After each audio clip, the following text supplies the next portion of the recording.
नमस्ते, मेरा नाम महेश भास्कर है। आज बेसिकली जो हम डिस्कशन करेंगे वो क्लास 10 जो पीछे आपकी बुक लगी हुई है, जिसका टाइटल आपको दिख रहा है कि राजस्थान का इतिहास एवं संस्कृति। दो किताबें बहुत महत्वपूर्ण हैं आरएएस की तैयारी में, प्री और मेंस दोनों के लिए। और ना केवल आरएएस में, आप राजस्थान की कोई भी परीक्षा दे रहे हैं उनमें यहाँ से बहुत सारे सवाल निकल कर आते हैं। सवाल आता है तब हम सोचते हैं यार ये सवाल उन्होंने कहाँ से दे दिया, फिर हम और कुछ सर्च करने लग जाते हैं। तो इस किताब में लिखा हुआ है, कई सारे प्रमाण हैं इसके। देखिए, इसमें दो किताबें बहुत महत्वपूर्ण हैं। आपको थोड़ा सा मैं बता दूं, एक क्लास 9th की और एक क्लास 10th की। 9th वाली जो बुक है ये है आधुनिक राजस्थान का इतिहास, इसमें कंप्लीट है। और 10th वाली में 2 सेगमेंट आपके कवर है, जबकि मैं कहूँ 3। यहाँ पे आपका प्राचीन राजस्थान है, यहाँ पे मध्यकालीन राजस्थान है, और यहाँ पे कला एवं संस्कृति है।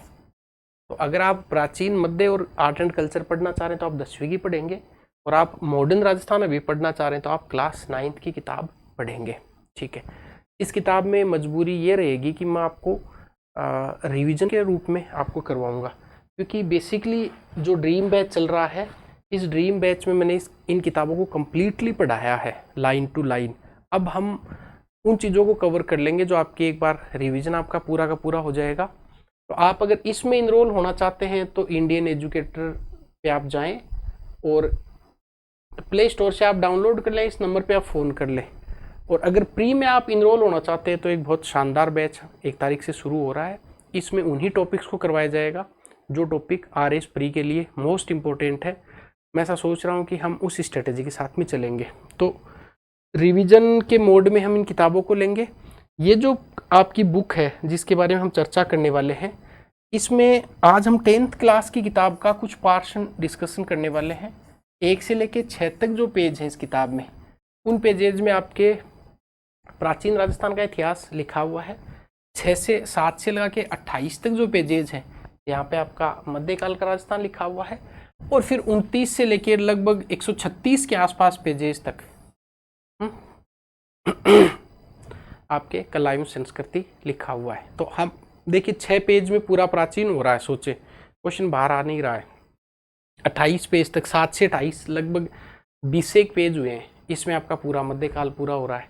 और फिर आप आर्ट एंड कल्चर। तो आप बहुत मोटे मोटे बल्कि नोट्स पढ़ने की बजाय आप सीधा सा इनकी तरफ आएँ। दोनों मीडियम में अवेलेबल है, आपको टेलीग्राम पे ये किताबें मैंने डाल रखी हैं, दोबारा आपको डाल देंगे, नीचे लिंक दिया हुआ है।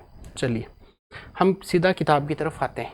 ये देखिए किताब है, आप इसको परचेज कर लेंगे, या तो डायरेक्ट ले लें या फिर आपको पीडीएफ जो शेयर करेंगे वहाँ से आप इसको प्रिंट आउट निकाल लेंगे। इस किताब को यूं ही नहीं किसी ने लिख दिया है। अब देखिए, प्रोफेसर बीएम शर्मा लेखकगण में संयोजक में, पूर्व अध्यक्ष राजस्थान लोक सेवा के पूर्व चेयरमैन, इसके अलावा कमल सल्ले जो प्रिंसिपल हैं कॉलेज एजुकेशन में, पवन भावरिया जिनका एक बहुत अच्छा नाम है इतिहास के मामले में, चित्रा राव असिस्टेंट प्रोफेसर।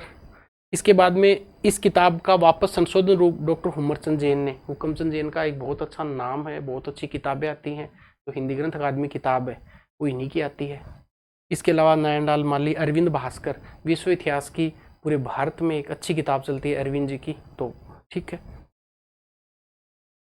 ये बेसिकली इस किताब का ऐसा हो गया कि आपको इसको हल्के में नहीं लेना है।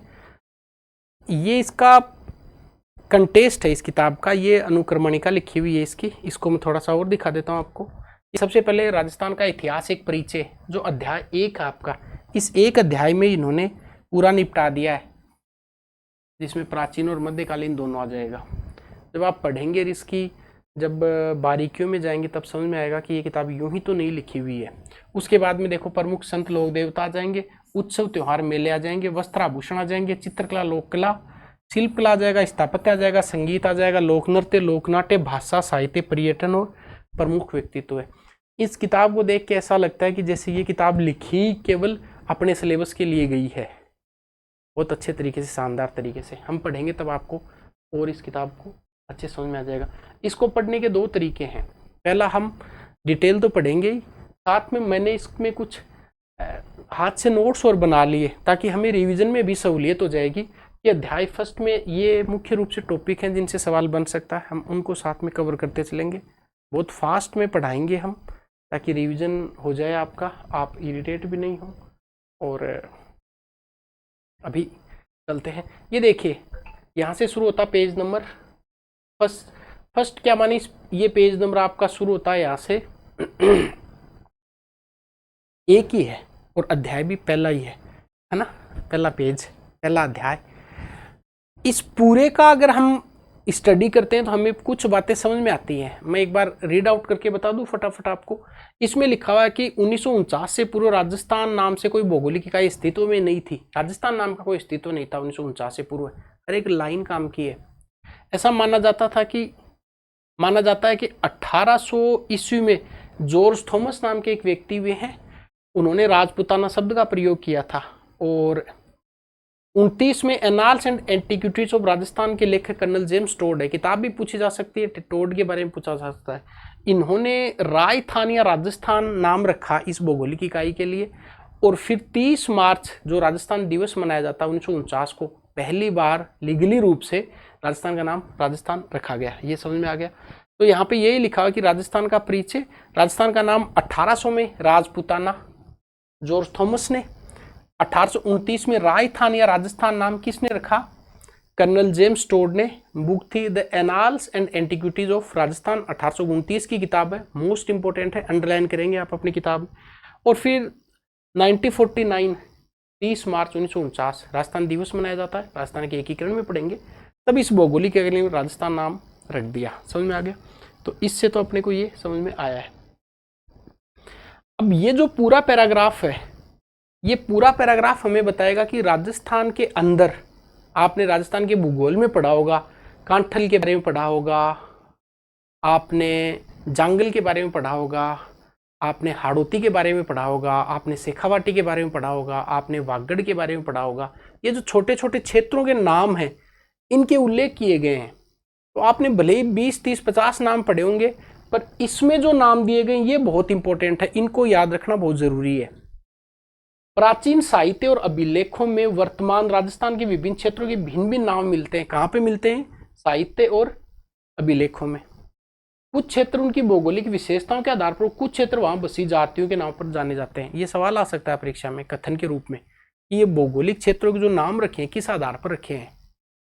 आप कांठल क्षेत्र बोलते हैं, आप धानु क्षेत्र बोलते हैं, आप जंगल क्षेत्र बोलते हैं। इस किताब ने कहा कि दो आधार हैं, एक तो उनकी भौगोलिक विशेषता, जैसे कहीं पे ज्यादा रेतीला क्षेत्र है तो उसको आपने जैसे धानु क्षेत्र नाम बोल दिया, और यहाँ कुछ बसी हुई जातियां, यहाँ पे कुछ जातियां बसी हुई थी, उनके नाम पर उन क्षेत्रों का नाम रख दिया। राजस्थान के क्षेत्रों के प्राचीनतम नाम जिनका उल्लेख ऋग्वेद में भी आया है, ये मोस्ट इंपोर्टेंट लाइन है। इस राजस्थान के क्षेत्रों के लिए सर्वप्रथम नाम कहाँ पे आपको देखने को मिलता है? ऋग्वेद में। ये कभी कथन आ जाएगा, निम्नलिखित में से कौन सा कथन राजस्थान के क्षेत्रीय नामों के बारे में असत्य है? हमें लगेगा ऋग्वेद तो बहुत पुराना वेद है, पहला वेद है, इसमें क्या राजस्थान का नाम होगा, हम ऐसा ज्यूम करके चलते हैं, पर ये रोंग है। 3 नाम ऐसे हैं जिसमें मरु है, धानव है, मरु धानव, जांगल, मत्स्य, सूरसेन, ये 4 नाम ऐसे हैं जिनका उल्लेख कहाँ पे हुआ है? ऋग्वेद में हुआ। देखिए कितनी मोस्ट इंपोर्टेंट बात है। मरु, धन्नव, जांगल, मत्स्य, सूरसेन कितने हो गए? 1, 2, 3, 4 और 5। हालांकि मरु और धानव आगे 1 आएगा, पर आप याद रख लो अभी मरु, धन्नव, जांगल, मत्स्य, सूरसेन आदि नाम ऐसे हैं जिनका उल्लेख ऋग्वेद में आया है। मरु और धानु दोनों का अर्थ एक ही है और इनका प्रयोग जोधपुर संभाग के मरुस्थल के लिए हुआ है। क्वेश्चन आ जाए कि मरु या धन्नव, हमें पता है धानव दुर्ग हमने पढ़ा है, ऐसा दुर्ग जो चारों ओर रेत से घिरा हुआ हो उसे धानव दुर्ग कहते हैं। पर धानव आया किसके लिए? धानव या फिर ये धानव या फिर मरु, ये जोधपुर संभाग के मरुस्थल के लिए आया। जोधपुर पहले मरु कहलाता था, याद रखें इस क्रोनोलॉजी को। उसके बाद में मरुवार कहलाया और उसके बाद में मारवाड़ कहलाया। समझ में आ गई बात? आगे बढ़ते। जांगल शब्द का प्रयोग उस क्षेत्र के लिए किया गया जहां क्या था? सम्मी, कैर या पिल्लू के वृक्ष होते थे, उसके लिए। अब क्वेश्चन आ जाए कि जांगल नाम क्यों पड़ा? तो इसलिए पड़ा क्योंकि सम्मी, कैर या पिल्लू कुछ पौधे होते हैं, ये मतलब जेरोफाइट्स होते हैं जो मरुस्थल में पैदा होते हैं। बीकानेर और नागौर के आसपास के क्षेत्र जांगल देश कहलाते थे। अब क्वेश्चन आ जाए कि जांगल देश कौन से क्षेत्र के लिए? ये आपको पता है वैसे, बीकानेर और नागौर के लिए, पर ये नहीं पता होगा कि ये यहाँ पे पाए जाने वाले वृक्षों की वजह से हैं। और बीकानेर के शासकों को जंगलदर बादशाह कहा जाता था। तो ये किसके लिए, ये सम्मी कैर पिल्लू के लिए। अब ये मत्स्य जिसका उल्लेख महाभारत में हुआ है, ऊपर वालों का नाम कहाँ पे आ गया, ऋग्वेद में। और क्वेश्चन आ कि मत्स्य का उल्लेख कहाँ पे किया गया है, महाभारत में। मैं से मत्स्य, मैं से महाभारत में इसका उल्लेख हुआ है एक राज्य के रूप में। जयपुर आएगा, अलवर आएगा और भरतपुर आएगा। तो जयपुर, अलवर, भरतपुर। क्वेश्चन आ जाएगी मत्स्य क्षेत्र में कौन सा था, तो 3 याद रखेंगे, जयपुर, अलवर और भरतपुर। जयपुर अपनी राजधानी हो गई और अलवर, भरतपुर राष्ट्रीय राजधानी क्षेत्र में हो गए, याद रह जाएगा। एनसीआर में शामिल 2 जिले याद कर लो, अलवर, भरतपुर और जयपुर अपनी खुद की राजधानी। तो ये मत्स्य में आते थे। उल्लेख कहाँ पे हुआ है, महाभारत में। इसकी राजधानी विराटनगर थी, याद रखेंगे मत्स्य की। भरतपुर के मथुरा क्षेत्र से सटा हुआ क्षेत्र जिसमें धौलपुर और करौली का अधिकांश भाग है, सूरसेन में शामिल था। तो सूरसेन में क्या है, सूरसेन में भरतपुर तो आ गया, मथुरा का क्षेत्र, और साथ में भरतपुर, धौलपुर, करौली, सूरसेन था। ये भी एक प्राचीन राज्य है। महाभारत में इसका भी उल्लेख है। तो महाभारत में कितने उल्लेख आ गए, 2। पहला मत्स्य का, दूसरा सूरसेन का। ऋग्वेद में कितने नाम आ गए, ऊपर वाले कौन कौन से, ये 4 नाम आ गए, जिसमें मरु आ गया, धन्व आ गया, जांगल, मत्स्य, सूरसेन। इसको नोट से देख लेते हैं। ये देखिए यहाँ पे लिखा हुआ है क्षेत्रों के नाम। ये राजस्थान का नाम हो गया। अब इन क्षेत्रों के नाम, आधार क्या है, भौगोलिक विशेषता और बसी हुई यहाँ पे जातियां। कौन कौन से क्षेत्र हैं, नाम अगर ऋग्वेद में जिनका नाम आया, मरु, धन्व, जांगल, मत्स्य और सूरसेन। जबकि मत्स्य का नाम तो महाभारत में भी आया है, याद रहेगा आपको, और ऋग्वेद में भी आया है। ठीक है, अब ये क्षेत्र आपको पता लग गया, और साथ ही साथ आपको ये भी पता लग गया कि महाभारत में किसका उल्लेख किया गया, महाभारत में 2 का। तो मत्स्य तो ऊपर भी आ गया, तो एक तो मत्स्य क्षेत्र आ गया और एक सूरसेन आ गया। बहुत कंफ्यूजन होता है परीक्षा में कि सूरसेन में क्या शामिल है और मत्स्य में क्या शामिल है। अब मत्स्य में 3-4 नाम दे देगा, तो उनका भी दे देगा, वो फंसा देगा। याद रखे, मत्स्य में केवल 3 नाम याद रखेंगे, एक खुद राजधानी मतलब जयपुर, और 2 राष्ट्रीय राजधानी क्षेत्र मतलब अलवर और भरतपुर। फिर देगा सूरसेन, सूरसेन में वापस भरतपुर को पकड़ो, 2 और जोड़ दो, भरतपुर, धौलपुर और करौली। याद रहेगा, ये किस में शामिल होएगा, सूरसेन में। और मत्स्य जो क्षेत्र है, इसकी राजधानी कहाँ पे थी, विराटनगर। आगे वापस उल्लेख आ रहा डिटेल के साथ में, समझ में आ गई बात। चलिए ये हो गया। अब कुछ और क्षेत्र है भौगोलिक विशेषताओं के आधार पर नामित, कुछ अन्य क्षेत्र और है। माही नदी वाला आपको पता है, माही नदी के पास का जो भाग उसे कांठल कहा जाता है, क्योंकि ये माही नदी का जो कांठा है, किनारा, उसके आसपास का क्षेत्र है। क्वेश्चन ये आता है कि 56 गांवों का समूह होने का 56 का मैदान कौन से जिलों में विस्तृत है, बांसवाड़ा, प्रतापगढ़, डूंगरपुर, बांसवाड़ा, प्रतापगढ़, प्रतापगढ़, डूंगरपुर, डूंगरपुर या बांसवाड़ा। तो ये याद रखना कि भाई ये बाप है, देखो बांसवाड़ा और प्रतापगढ़, बाप का सीना है 56 इंच का, तो याद रखेंगे बाप है बांसवाड़ा और प्रतापगढ़। अपना कोई पॉलिटिकल पार्टी से कोई डायरेक्ट और इनडायरेक्ट कोई संबंध नहीं है, ठीक है। अब वो लिंक कर लेंगे, अच्छा ये आदमी उससे संबंधित होगा। बाप याद रखेंगे, बांसवाड़ा, प्रतापगढ़, 56 इंच का सीना है। और कांठल कौन सी नदी का क्षेत्र कहलाता है, माही, ठीक है। ये एक मैप बनाया हुआ इन्होंने, देखो जंगल है, मांड है, मरु है, ये आडावाली है, मारवाड़ है, पोखर है, मेवाड़ है, वागड़ है, ऊपरमाल है, हाड़ोती है, ढूंढाड़ है। इनको माइक्रोस्कोप लेके अच्छे से देख लेना, सर्च कर लेना, बहुत काम की चीजें इसमें। अमृत है ये, यूं मान के चलो अमृत मंथन है, तब चीजें तैयार हुई है। इसमें अपना कितना रोल है, 0। किन्होंने मेहनत करी, किन्होंने लिखी है, हम तो केवल इसको रीड आउट कर रहे हैं। थोड़ा और बड़ा कर दे क्या, इतना रख देते। भैंसरोडगढ़ से लेके बिजोलिया तक का क्षेत्र ऊपरमाल कहलाता है। आरएस में 15 वर्ड का है कि ऊपरमाल, तो आपको सबको पता है ऊपरमाल, भैंसरोडगढ़ और बिजोलिया, बीबी, ठीक है। बीबी वैसे भी हमेशा ऊपरी समझती है अपने आप को, भैंसरोडगढ़ से बिजोलिया। उदयपुर के आसपास का प्रदेश गिरवा कहलाता है। क्यों कहलाता है गिरवा, क्योंकि पहाड़ियों की दिखता के कारण गिरवा कहलाता है, याद रखेंगे, ठीक है। जैसलमेर का प्राचीन नाम मांड था, इसलिए हम पढ़ते हैं मांड गायिका। अल्लाह जिला बाइल का नाम देखते हैं। डूंगरपुर बांसवाड़ा का वागड़, ये गलत छप गया इनसे किताब में, टाइपिंग एरर है, ये वागड़ है, बांगड़ नहीं है, इसको करेक्शन आप कर लेना, हो गई किताब में गलती। जबकि बांगड़ क्षेत्र शेखावाटी का है और वागड़ क्षेत्र डूंगरपुर बांसवाड़ा का क्षेत्र है। हालांकि मैंने इसको देखा तो ये जो तत्सम तत्व अपभ्रंश का चक्कर पड़ रहा है, वो बांगड़ और वागड़ अपभ्रंश का चक्कर है, आप ठीक कर लेंगे। कोटा और बूंदी हाड़ौती के नाम से, सीकर झुंझुनू चूरू शेखावाटी के नाम से। समझ में आ गया, कोई कंफ्यूजन नहीं है। अब आपको एक तो इसमें कंफ्यूजन होता है परीक्षा में, कौन से में, ये 56 वाले मैदान में। तो 56 का मैदान कैसे याद रखोगे, बांसवाड़ा और प्रतापगढ़ है, हम बीच में जबरदस्ती डूंगरपुर फंसा के आते हैं। एक तो ये कांठल कौन सा है, कौन सी नदी का क्षेत्र कांठल कहलाता है, माही नदी का क्षेत्र कांठल कहलाता है। एक अपन कंफ्यूज हो सकते सूरसेन में, कि सूरसेन में क्या शामिल होगा, तो सूरसेन में भरतपुर तो है ही, और धोक और लगा दो धौलपुर और करौली, तो भरत है वो धोक लगा देगा सूरसेन, सूरों के सूर, भरत खुद सूर था, फिर धोक लगानी धौलपुर करौली।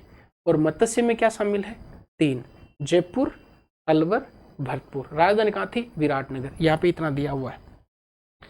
अब आगे आता है, इंटरेस्टिंग कहानी शुरू होती है आगे। ये पूरा निपट गया। तो हमने अभी तक कितना पढ़ा, राजस्थान का खुद का नाम और राजस्थान के क्षेत्रों का नाम। अब हम आगे बढ़ते हैं। इतिहास का काल विभाजन, इतिहास का डिवीजन कैसे होता है, इतिहास का काल विभाजन कैसे होता है। देखिए, मोटे तौर पर मानव के संपूर्ण इतिहास को 3 कालखंडों में बांटा जाता है। इतिहास को एक होता है प्राक, जिसको बोलते हैं प्रोटो हिस्टोरिक, प्रोटो। एक होता है आद्य इतिहास, जिसको बोलते हैं प्री हिस्टोरिक, और एक होता है ऐतिहासिक, को बोलते हैं हिस्टोरिक। एक एक लाइन में याद रखो। प्राक का मतलब कैसे, कबूतर भी नहीं जानते थे, ना कहीं लिखा ना कुछ पढ़ा है, तो प्राक क का मतलब जहाँ का आ रहा, मतलब कुछ नहीं जानते थे, तो ना लिखा, उन्हें लिखा ही नहीं तो हम पढ़ेंगे क्या। आद्य, आद्य वालों ने कहा कि पढ़ के दिखाओ, ऐसी लिपि लिख दी कि हमको देख के, हम उसको देखते रहते हैं, यार ये समझ में नहीं आ रहा है, कोई एक शब्द खोजते हैं उसका दूसरा ही, मछली का चित्र बीच में छाप दिया, समझे क्या इसको। आद्य में वो कि उन्होंने लिखा तो बहुत कुछ, हम नहीं पढ़ पाए। जैसे सिंधु घाटी सभ्यता है, उसकी लिपि जो ब्रूस्टोफिदम लिपि है, उसको पढ़ नहीं पाए अभी तक हम। तो आद्य में लिखा हुआ तो है, उसको डिसाइफर नहीं कर पाए हम, उसको डिपिक्ट नहीं कर पाए कि उन्होंने क्या लिख दिया है। और ऐतिहासिक तो फिर यहाँ से अपना जर्नी शुरू होती है। पर एक शुक्र ये भी तो है हम एज एस्पायरेंट, कि सोचो कि प्राक का भी लिखा हुआ होता, पढ़ना पड़ता, आधे का भी लिपि समझ में आ जाती, जल्दी नौकरी लग जाओ। क्या पता कल को कोई वैज्ञानिक की लिपि पढ़ देगा ना सिंधु घाटी सभ्यता की, अपने लिए मुसीबत खड़ी हो जाएगी, बहुत सारा पढ़ना पड़ेगा फिर। आधे ऐतिहासिक और फिर ऐतिहासिक, हम तो ऐतिहासिक ही समझ में नहीं आ रहा है अभी तक भाई।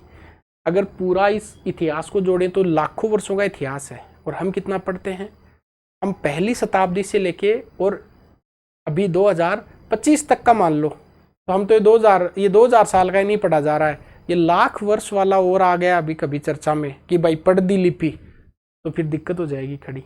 ठीक है, अब ये इन्होंने ये पूरी डिटेल वही दी है जो मैंने आपको बता दी, पढ़ा लिखा नहीं, लिखा है पढ़ा नहीं गया है ऐसा, तो इसमें आपको ज़्यादा टाइम नहीं खराब करना है। कि अब ये जो इतिहास का 3 डिवीजन था, कौन कौन सा, प्राक, आद्य और इतिहास। तो प्राक और आद्य तो छोड़ दो, प्राक में कुछ लिखा नहीं, आद्य का लिखा हम पढ़ नहीं पाए। अब इतिहास को फिर 3 भागों में, इतिहास का जो काल, ये प्राग ऐतिहासिक, आद्य ऐतिहासिक, ऐतिहासिक, इसका डिवीजन कैसे करेंगे। मैंने इसको याद करने के लिए ऐसा याद किया कि आप लोग ऐसा याद करें कि हड़प्पा जो सभ्यता, इसको केंद्र में रख लें, समझ में आ गया ना। तो जब से मनुष्य की उत्पत्ति हुई, इस पूरे पैराग्राफ में यही बात लिखी हुई है कि कौन सा कहां से कहां तक है। प्राग कब से कब तक है, आरंभ से लेके हड़प्पा तक। आद्य कब से कब तक है, हड़प्पा से लेके 600 तक। और इतिहास कब से है, देखो 600 ईस्वी पूर्व है, तो लगभग 3000 का पढ़ रहे हैं। 600 ईस्वी पूर्व मतलब 600 तो वो जोड़ लो, 2500 ये जोड़ लो, तो हम तो 3000 साल का इतिहास में अपने तो पसीने छूटे हुए हैं। अब ये पढ़ दिया तो ये कहाँ से लाखों साल का इतिहास है। ठीक है, इतना विचार में मत पढ़ो, इतना जल्दी नहीं पढ़ा जाएगा उनसे। तो हम सिंधु घाटी हड़प्पा को केंद्र में रखते हैं। प्राग किसको बोलेंगे, प्राचीन से लेके जब से मनुष्य ने शुरुआत की तब से लेके हड़प्पा तक का काल प्राग कहलाता है। आद्य हड़प्पा से लेके 600 ईस्वी पूर्व तक, 600 ईस्वी पूर्व में कुछ ऐसा हुआ होगा कि पढ़ा हुआ लिखा हुआ पढ़ा गया, और ऐतिहासिक में वर्तमान तक। तो इसमें केंद्र में क्या हो गई, याद रखो भाई इसको, ये इंटरव्यू में काम में आने वाली चीज है आपके, कि यहाँ पे हमने रख दिया मनुष्य जब से शुरू हुआ, मतलब स्टार्टिंग का पॉइंट, उसके बाद में आ जाएगा हड़प्पा, उसके बाद में 600। इसके देखो ऐसे लिख भी रखा मैंने,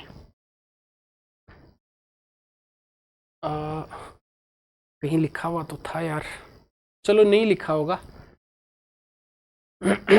ये नोट्स आपको मिल जाएंगे, ये आपको टेलीग्राम पे मिल जाएंगे, और नहीं भी मिले तो खुद के बना लो, क्योंकि कल को टॉपर बनोगे तो बच्चे आपसे डिमांड करेंगे कि सर आपके नोट्स दो। तो आप ये थोड़ी कहोगे कि मैंने इंडियन एजुकेटर से पढ़ा था, आप उस टाइम बोलेंगे भी नहीं क्योंकि शर्म आएगी। खुद के थोड़ा बना लो या मैं डाल ही दूंगा इनको। अब ये समझ में आ गया होगा आपके कि हड़प्पा तक का, हड़प्पा से लेके 600 और 600 से लेके वर्तमान तक का। अब आता है कि प्राग ऐतिहासिक काल, मतलब प्राग युग में राजस्थान। बहुत ध्यान से सुन लो, अब ये खिचड़ी हो जाएगी आपके इधर। हमने कितने भागों में बांटा इतिहास के डिवीजन को? 3 डिवीजन है। पहला प्रोटो, फिर प्री हिस्टोरिक, और फिर हिस्टोरिक। तो प्राक ऐतिहासिक, आद्य ऐतिहासिक और ऐतिहासिक। समझ में आ गया ना? इतिहास की बात तो आगे पूरी करनी है, सारे राणा कुंभा सांगा सब पढ़ेंगे, इनको तो एक बार मिटा दो। आद्य की बात भी हम तब करेंगे जब सिंधु घाटी सभ्यता पर चलेंगे नहीं, सिंधु घाटी सभ्यता के सिमिलर जो राजस्थान में जो स्थल मिले उनके बारे में चर्चा करेंगे। अब बात करते प्राक इतिहास की। जो इतिहासकारों कम थोड़ी है, प्राक में कुछ नहीं मिला पर कुछ तो मिला होगा। लिखा हुआ नहीं मिला तो क्या उनके बर्तन भांडे औजार मिले होंगे, उनसे पता कर लेंगे क्या करते थे। समझ में आ गया ना? जैसे मान लो कोई भाला मिला पत्थर का बनाया हुआ, बस वो पकड़ लेंगे कि वो मारते होंगे किसी को, इसलिए भाला काम में लिया होगा। तो अब प्राक जो इतिहास है अपना, इसके कुछ डिवीजन है, और असल में सारा सारा ये पत्थरों से जुड़ा हुआ है। तो ये काल लगभग हम पत्थरों से, इनसे जुड़ा हुआ देखेंगे, फिर धातु की तरफ चलेंगे। समझ गए ना? तो अब हम प्राग की तरफ चलेंगे कि प्राग में क्या ऐसा था कि क्या मिला होगा कि हम पता लगा रहे हैं। नहीं समझ में आया? आप एक कॉमन सेंस लगाएं कि हमने कैसे पता कर लिया कि प्रारंभ से लेकर और सिंधु घाटी सभ्यता तक का काल है, इसको विभाजित कैसे किया। कुछ तो मिला होगा ना उन लोगों को, क्या मिला उसकी बात अब करेंगे। अब हम इसकी तरफ चलते हैं। प्राक ऐतिहासिक काल मतलब प्राक युग में राजस्थान इन प्रोटो हिस्टोरिक, कि क्या राजस्थान में प्राक से समझ बहुत पहले का मनुष्य रहता था, उसके क्या था, कैसे था वो, उसकी बात करेंगे। और वो तो था नहीं था, अपने लिए क्वेश्चन बहुत छोड़ के गया है। बहुत क्वेश्चन आते हैं परीक्षा में, यहाँ से एग्जामिनर ऊपर वाले से तो लेता नहीं है। यहाँ से इस पैराग्राफ से, ये जो इतना पैराग्राफ है, यहाँ से बहुत सारे सवाल बनाता है। देखने में छोटा सा पैराग्राफ लगता है, फिर सवाल देखिए इसमें से कितने आते हैं। देखिए प्राग युग में मानव सभ्यता का उदय नदी घाटियों के किनारे, ये तो पूरी की पूरी बात है फेकालॉजी कि मनुष्य का जो उदय हुआ ना, वो नदी घाटियों के किनारे आसपास के क्षेत्र में हुआ है, क्योंकि नदी घाटियों के किनारे उनको जलवायु ठीक मिल जाती, पानी मिल जाता, और जंगल वंगल मिल जाता तो कंदमूल फल खा लेता, जानवर मिल जाते शिकार कर लेता। ये सारी बात तो है आपके दिमाग में है कि सर हम जो जितनी सभ्यताएं पढ़ेंगे वो इधर भी तो पढ़ेंगे, जैसलमेर बाड़मेर, तो यहाँ तो आग में तप के जल जाएगा वो। पहले यहाँ ऐसा बताते हैं, भूगोल वाले ज़्यादा इसको एक्सप्लेन करेंगे। यहाँ पहले समुद्र हुआ करता था, अब ये लिखा भी इन्होंने, मानव सभ्यता का उदय नदी घाटियों में हुआ था, क्योंकि नदी घाटियों में जल की प्रचुरता के कारण यहाँ कंदमूल फल भी मिल जाते, सघन वनों के कारण मांस हेतु पशु पक्षी मिल जाते। सैकड़ों वर्ष पूर्व राजस्थान की भौगोलिक स्थिति ऐसी ही थी, सैकड़ों के हजारों हो गए होंगे। यद्यपि राजस्थान का एक बड़ा भाग आज मरुस्थल है, किंतु विद्वानों की मान्यता है सैकड़ों वर्ष पूर्व इस मरुस्थली भूमि समुद्र विद्यमान था पहले यहाँ पे, और सरस्वती और दृष्टि नदियां इस समुद्र में आकर गिरती थी। ये स्थिति मानव जीवन के लिए सर्वथा उपयुक्त थी रहने के लिए। यही कारण है कि ऐसी भौगोलिक स्थिति में राजस्थान को भी मानव सभ्यता के जन्म के प्राचीन भूभागों में से एक होने का गौरव प्राप्त हो गया। इंटरव्यू में पूछ लिया कि हम ये पढ़ते हैं, कुंडा जैसलमेर पढ़ते हैं, है ना, कालीबंगा पढ़ते हैं, पीलीबंगा पढ़ते हैं, सोथी पढ़ते हैं, बरौर पढ़ते हैं। ये जो बीकानेर जैसलमेर में जो मनुष्य के अवशेष मिले हुए हैं, ये क्यों मिले, जबकि यहाँ तो रहने के लिए स्थितियाँ उपयुक्त नहीं है। ये पैराग्राफ पढ़ेंगे तो आप उत्तर दे देंगे एग्जामिनर को कि सर भूगोल वेताओं की मान्यता है कि जहाज मरुस्थल वहां पहले समुद्र हुआ करता था। समुद्र है तो नदियां भी थी, नदियां तो उपजाऊ क्षेत्र था, फॉरेस्ट था, यहाँ पे वाइल्ड लाइफ था।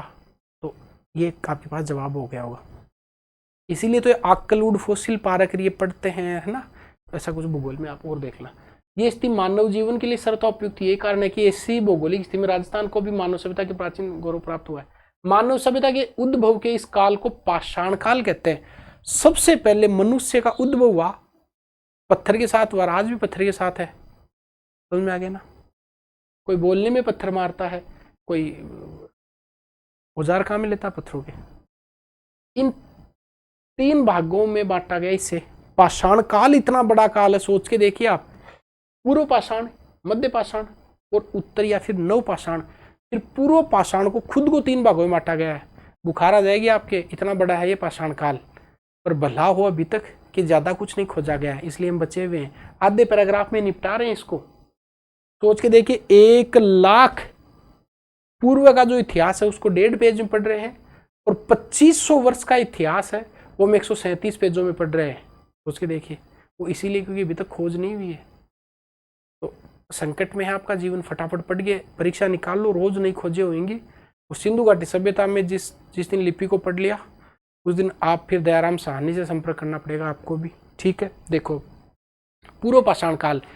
अब थोड़ा सा मैं बताऊं आपको कि हमने प्राग ऐतिहासिक पढ़ रहे थे, थोड़ा सा ये कंफ्यूजन होता है आपको हमेशा।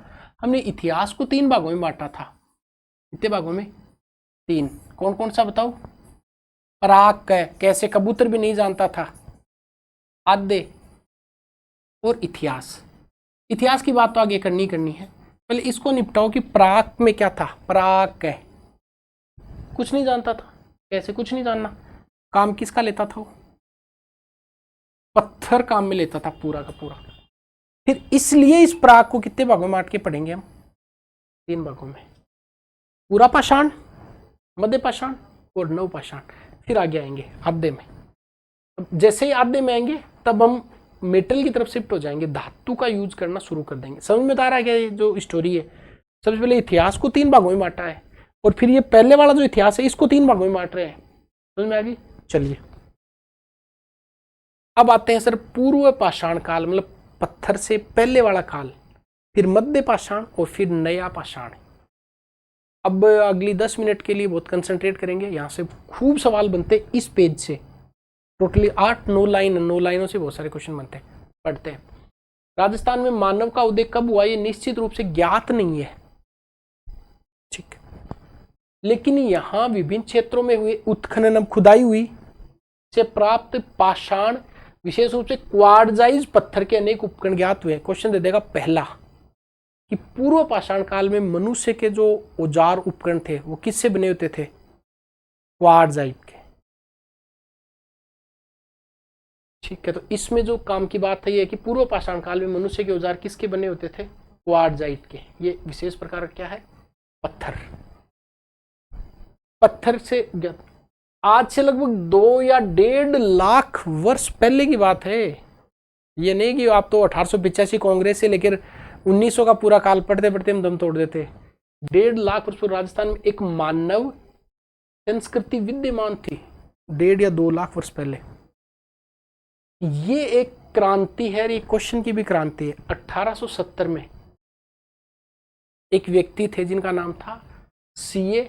हैकेट, यहां से सवाल आता है, ने सर्वप्रथम जयपुर और इंद्रगढ़, जो बूंदी के आसपास का ऐसा कुछ क्षेत्र है, जयपुर और इंद्रगढ़ लिखा हुआ है, से पत्थर से बनी पूर्व पाषाणकालीन हस्त कुठार हैंडेक्स खोज निकाली। ये प्रश्न एग्जामिनर ने बहुत बार पूछा परीक्षा में। हैंडेक्स की खोज किसने की थी?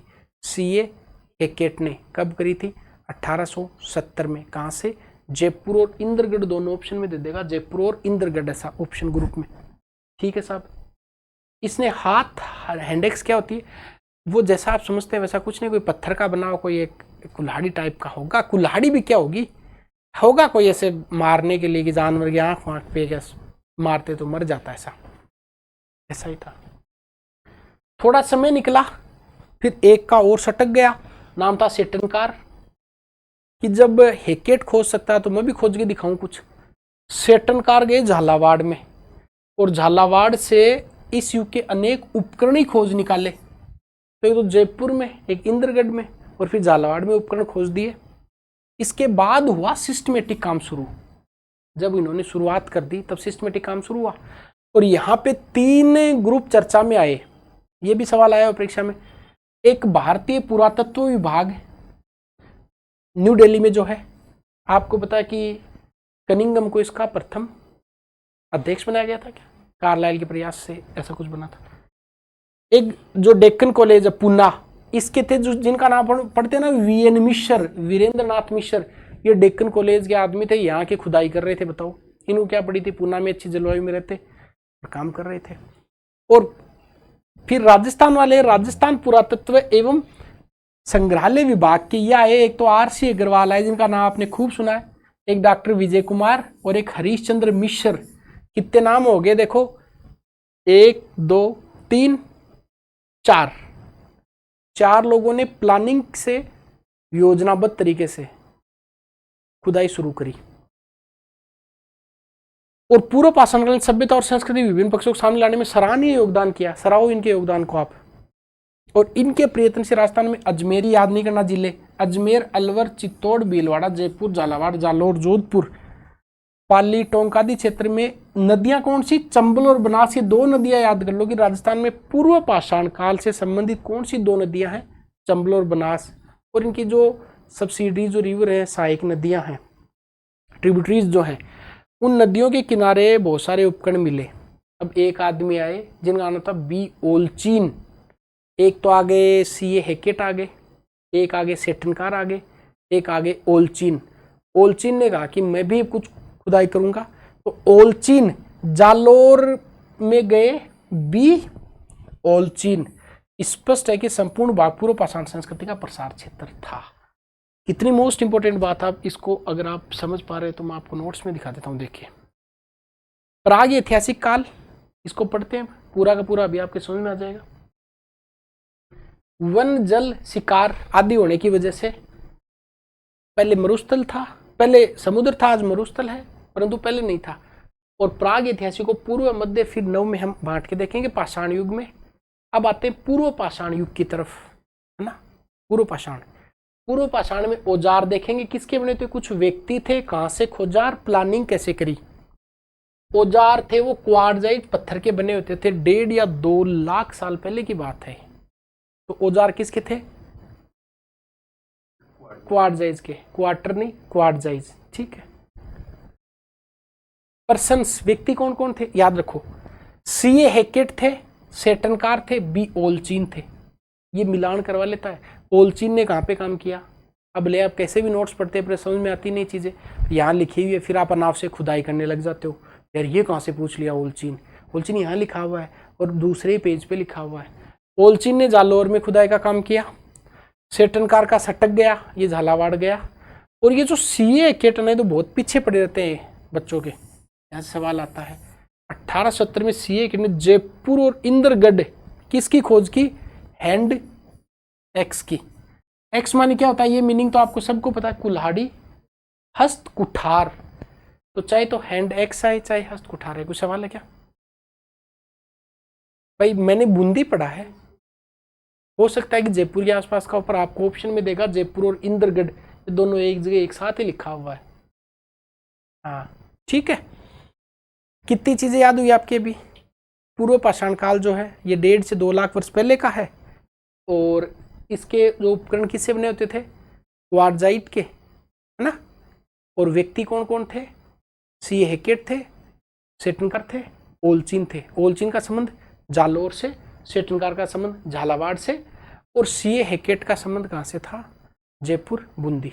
और इन्होंने हैंडेक्स की खोज करी, हस्त कुठार। मैं फोटो दिखा देता पर वो मजा आएगा नहीं आपको।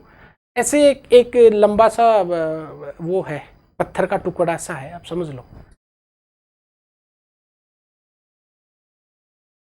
हाँ बिल्कुल, पत्थर का, और ये सारे के सारे पत्थर का यूज करते थे। यस। अब होती है योजनाबद्ध काम शुरू, ये याद रखना आप।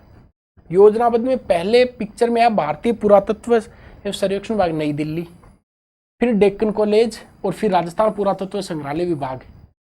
भारतीय पुरातत्व का कोई व्यक्ति नहीं है।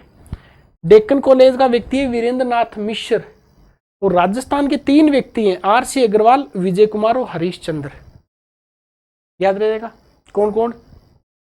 आर.सी. अग्रवाल, विजय कुमार और हरीश चंद्र मिश्र। आता परीक्षा में ये बागौर का बागौर में खुदाई, वीरेंद्र नाथ मिश्र, वी.एन. मिश्र। क्वेश्चन पूछ लेगा कल को कि कौन सी कॉलेज से जुड़े हुए थे, डेक्कन कॉलेज पूना, फिर लगेगा यार कहाँ से आया है, तो फिर आप इनके सर्च करना शुरू कर दोगे कौन सी कॉलेजों से जुड़े हुए, ये भी लिखा हुआ यहीं पे। यहाँ जितना लिखा उतना पढ़ लिया तो फिर आपका सवाल गलत नहीं होएगा। ठीक। नदियां कौन सी थी? चंबल और बनास, ये याद रखना। बीसी पूर्व की बात हम पढ़ते ही हैं, बिफोर क्राइस्ट। तो बनास और चंबल नदियां और उसकी सहायक नदियों के आसपास पूर्व पाषाण काल। क्षेत्र कौन से थे देखो तो, अजमेर, अलवर, चित्तौड़, भीलवाड़ा वगैरह वगैरह, कोई काम का नहीं है। क्लियर हो गई क्या बात? ये बात आपको समझ में आई या नहीं आई भाई? अभी समझ लें तो ठीक है, वरना 1-2 बार परीक्षा देने के बाद तो समझ में आई जाती है। पहले ही समझ लेते ताकि एक ही बार में हो जाए काम अपना। अब पूर्व पाषाण निपट गया तो बात करते हैं मध्य पाषाण काल की। अब आपको लगेगा पता नहीं कितना पढ़ लिया, अभी तो पेज नंबर 2 पे ही आए हैं। मतलब सोचो कि एक पेज में कितनी इंफॉर्मेशन आपको मिल गई। मानव सभ्यता की क्रमिक विकास की कहानी दूसरी कड़ी के रूप में क्या शुरू होता है? प्राग ऐतिहासिक काल, मध्य पाषाण काल। आपने 1.5 लाख साल का इतिहास पार कर दिया। हम जिएंगे 70, 75, 80 साल, और 15 मिनट में कितने साल पढ़ दिए? 1.5 लाख या 2 लाख साल का इतिहास पढ़ डाला। तो आपको मानना तो पड़ेगा भाई, काफी ब्रिलियंट लोग आप। अब इसमें जो परीक्षा में सवाल आता, मैं आपको पहले बता दूं, एक तो इन उपकरणों के पूछता किससे बने होते हैं, एक उपकरणों के नाम क्या है, बस यहां सवाल पूरा हो जाता है। देखो, पश्चिमी राजस्थान में लूणी, याद रखना। वो बनास और चंबल का संबंध कौन सी नदियों से है? पूर्व पाषाण काल से, बीसी का। और यहाँ पे लूणी और उसकी सहायक नदियां कौन कौन सी हैं? ये लीलडियर, मीठडियर, सूकडियर, बांडियर, जोजडियर, कई सारी नदियां आपने पढ़ी होंगी भूगोल में। चित्तौड़ की बेड़ंच नदी घाटी और विराटनगर, ये 2-1 महीने पहले नाम आया था विराटनगर, जिसका उल्लेख कहाँ पे? महाभारत में भी किया गया है और ऋग्वेद में भी किया गया है। विराटनगर से मध्य पाषाणकालीन उपकरण मिले हैं। तो क्वेश्चन पूछना है कि लूणी और उसकी सहायक नदी, उस परीक्षा में इतना ही देता है कि लूणी और उसकी सहायक नदियों से राजस्थान का कौन सा युग जुड़ा हुआ है? बताओ। मध्य पाषाण काल, याद रह जाएगा। यस। चंबल और बनास से कौन सा जुड़ा हुआ है? पूर्व पाषाण काल। चलो इस काल के उपकरण छोटे, अब ये देखे ध्यान से, अब मनुष्य ना धीरे धीरे उसका भी दिमाग विकसित होने लग गया। तो पहले वो ऐसे कोई बिना गढ़े हुए ऐसे ही औजार रखता, पशुओं को मारता, वो अजीब होते थे, लगती नहीं थी। फिर इसने कहा कि यार आगे से थोड़ा तीखा कर लूं ताकि उसके चुभ जाए, थोड़ा छोटा कर लूं ताकि फेंकने में आसानी हो जाए। तो मनुष्य ने भी दिमाग लगाना शुरू कर दिया भाई। पहले इतना भोला था, पर वो धीरे धीरे, 1.5 लाख साल की बात है, वो एक दिन में थोड़ी हो रहा है। धीरे धीरे उसने अपने औजारों को थोड़ा तीक्ष्ण किया, एफिशिएंट बनाया, स्मॉल बनाया, थोड़ी उनकी शेप दी, आकृति दी, ताकि वो दूर तक जानवरों को मार के गिरा ले और अपना काम चला ले। अब जानवर को मार तो लिया, पर उसको फाड़े किससे? तो दांत तो उनके अच्छे होते थे, नाखून भी अच्छे होते थे।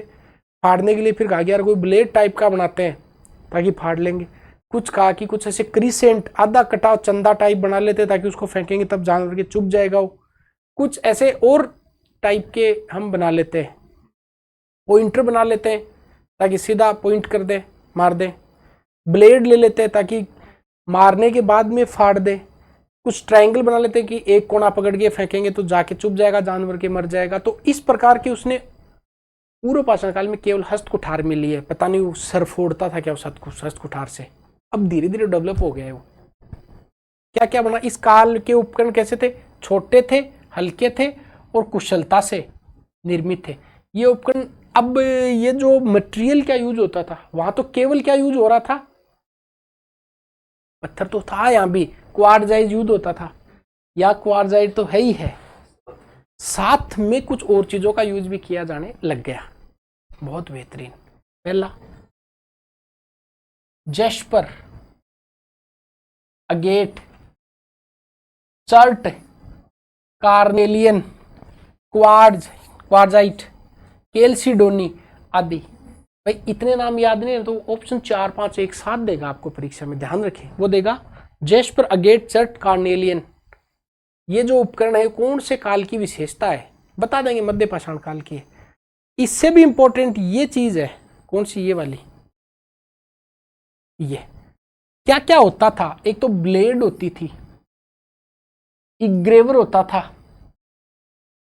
ट्रायंगल होता था, क्रिसेंट होता था, ट्रेपेज होता था, स्क्रेपर होता था, पॉइंटर होता था आदि का उल्लेख है। पत्थर से बने इन छोटे उपकरणों को माइक्रोलिथ कहा जाता है। राजस्थान की माइक्रोलिथ संस्कृति, माइक्रोलिथ कौन से युग को कहा जाता है, मध्य पाषाण काल, माइक्रोलिथ। हमें तो सर याद ही नहीं होंगे, याद मुझे भी नहीं वैसे ही में, और याद करने की पूरी जरूरत नहीं है। आप याद करो मैथमेटिकल जो चीजें है ना, हाँ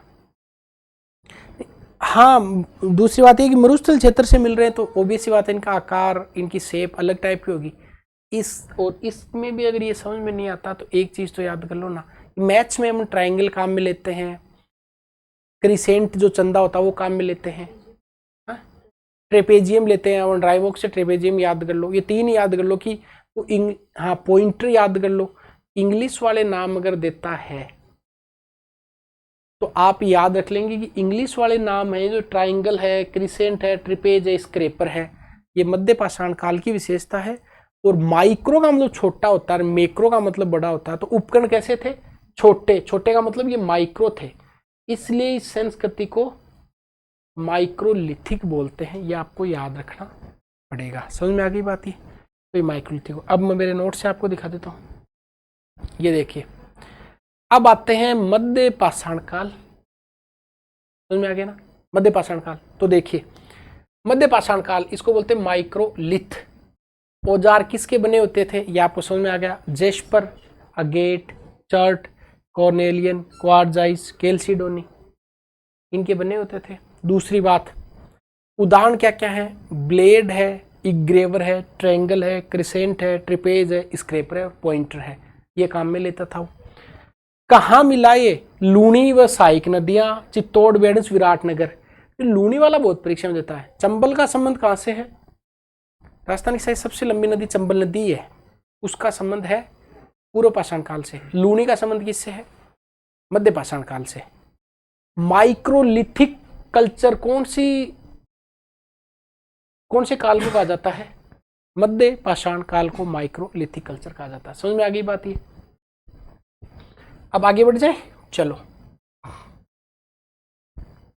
नवपाषाण में कुछ भी नहीं पढ़ना आपको। नवपाषाण में लिखा हुआ है कि भारत के अन्य भागों की भांति राजस्थान में भी नवपाषाण काल सभ्यता का उदय हुआ। अजमेर, नागौर, सीकर, झुंझुनू, जयपुर, उदयपुर, चित्तौड़, जोधपुर आदि स्थानों से इनके उपकरण प्राप्त हुए, जरूरत नहीं है।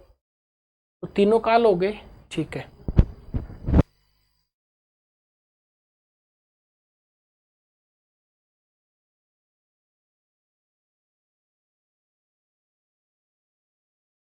तो अब हम देखने वाले ये नवपाषाण काल। नवपाषाण में कुछ यहाँ लिखा हुआ नहीं है, यहाँ पे लिखा हुआ है कि भारत के अन्य भागों की भांति राजस्थान में भी ये जगह मिली। अब शुरू होता है धातु काल, मेटलेस। पाषाण निपट गया, पत्थर का काल हमने पूरा पढ़ लिया, पूरा, मध्य और नव। इसको समरी के रूप में बस आप इतना याद रख लेंगे कि जब भी पत्थर की बात आती है तब चीजें याद करेंगे कि ये पाषाण काल है। अब बात करते हैं राजस्थान में धातु काल, मतलब धातु को लेकर राजस्थान में क्या क्या था, कैसे कैसे डेवलपमेंट था।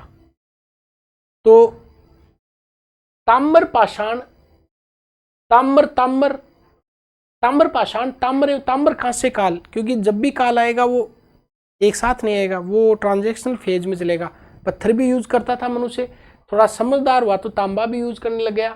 तांबा में शायद टिन मिला के कांसा बनाना उसने शुरू कर दिया, और उसके बाद में कुछ अन्य धातुओं का प्रयोग भी उसने शुरू कर दिया।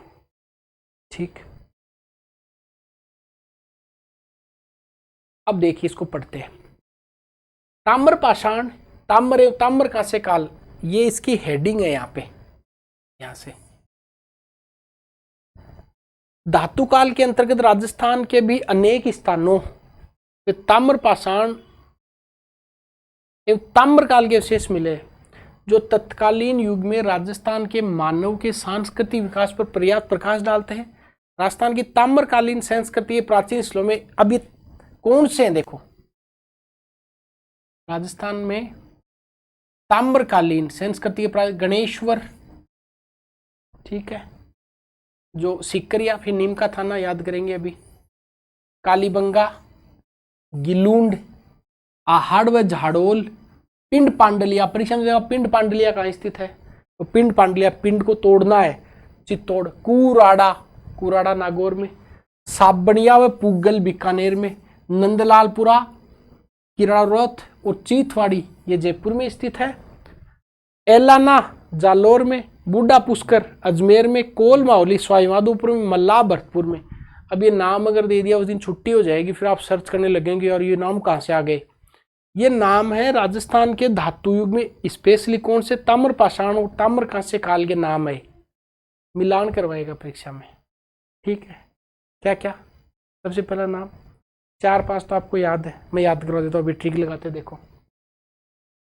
गणेश्वर सबको पता है, नीम का थाना, और या सिक्कर आए तो सिक्कर। कालीबंगा हनुमानगढ़ में, ठीक। गिलूंड बनास संस्कृति का स्थल है, जो कहां पे स्थित है? राजस्थान में, बहुत बढ़िया।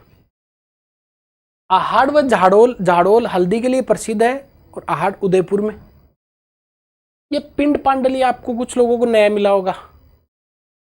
पिंड पांडलिया, पिंड तोड़ना, चित्तौड़ में। कुराड़ा, कुराड़ा को फावड़ा से याद कर लो, नागौर में बहुत सारे उपकरण बनते हैं। कुराड़ा लोहे के उपकरणों के लिए नागौर प्रसिद्ध है। कुराड़ा कहाँ पे? कुराड़ा नागौर में। साबणिया और पुगल, साबणिया और पुगल याद रखना। पुगल तो बीकानेर में सबको पता, साबणिया नहीं पता। साबणिया साबुन से याद कर लो, बीकानेर वाले बीकानेरी भुजिया खा के और बिल्कुल एनर्जी के साथ में साबुन से कपड़े धोते हैं, तो साबणिया बीकानेर में। अब ये 3 नाम एक साथ देता, नंदलालपुरा, किराड़ोत और चीथवाड़ी, ये तीनों जयपुर में है, ठीक है। नंदलालपुरा, किराड़ोत और चीथवाड़ी, ये तो चीख पुकार पूरे दिन जयपुर में चलती है क्योंकि ट्रांसपोर्टेशन बहुत ज्यादा है। किराड़ोत मतलब ज्यादा किराने की दुकान कहाँ पे? वो भी जयपुर में है।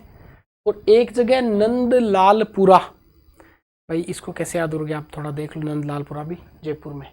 ये लाना, आजकल वो बहुत फेमस है, जालोर। क्या लाना?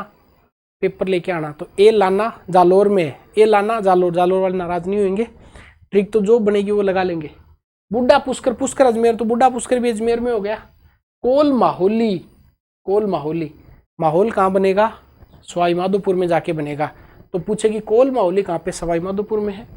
मल्लाह, मल्लाह भरतपुर में, याद रखना पड़ेगा भाई, ये परीक्षा में कभी भी दे देगा, दिलान करवाएगा। ए लाना कहाँ पे? जालोर में। कोल माहौली कहाँ पे? सवाईमाधोपुर में। किराड़ोत कहाँ पे? किराड़ोत, किराने की दुकान कहाँ पे? नागौर में थोड़ी ना है, जयपुर में। और चीथवाड़ी जयपुर में। और साबणिया कहाँ पे? बीकानेर में। और इसके अलावा आप याद रखेंगे पिंड पांडलिया, चित्तौड़, बहुत बेहतरीन। अब आते हैं, ये तो हो गया अपना कौन सा युग? धातु काल। धातु में कौन सा? ये ताम्र पाषाण, ताम्र एवं ताम्र कांस्य युग, बात समझ में आ गई ना। अब बात करते हैं हम लोह युग की, कि लोह युग से संबंधित राजस्थान में क्या है क्या नहीं, उसकी बात कर लेते हैं। फिर इनकी डिटेल है सबकी, आप चिंता नहीं करें कि यार इतने में कैसे निपट गया, वो इनकी डिटेल कहाँ है, कालीबंगा की, ये सारी ये डिटेल ही है इनकी आगे। अब आते हैं साहब लोह युग में। ताम्र और कांस्य के बाद में लोहे का ज्ञान हुआ, तो आप समझ गए ना। अब एक कुछ इमेज आपके पल्ले पड़ रही है, तो सबसे पहले मनुष्य ने किस धातु को काम में लिया था? धातु नहीं, सर्वप्रथम क्या काम में लिया इसने? पत्थर, तो पाषाण। और पाषाण के बाद में सर्वप्रथम कौन सा धातु? तांबा। और तांबे के कई सारे डिवीजन आ जाएंगे और फिर आ जाएगा लोहा। बस लोहा ही चल रहा है। तो पाषाण को 3 भागों में बांट के देख लिया, पूर्व पाषाण, मध्य पाषाण, नव पाषाण। तांबा जो है इसमें देखो, ताम्र पाषाण, ऐसा थोड़ी कि पत्थर के बाद में पत्थर फेंक दे केवल तांबा यूज करेंगे, कुछ पत्थर यूज होते थे, कुछ तांबा यूज होता था, फिर तांबे में कुछ मिक्सर किया, किसको मिलाया, टिन को, तब बन गया कांसा।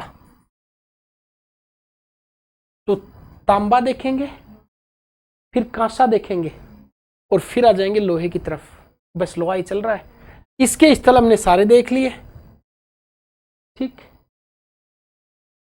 तांबे के स्थल हमने एक बार रीडिंग मार ली, फिर लोहे के स्थल अब इनकी तरफ हम चलने वाले हैं।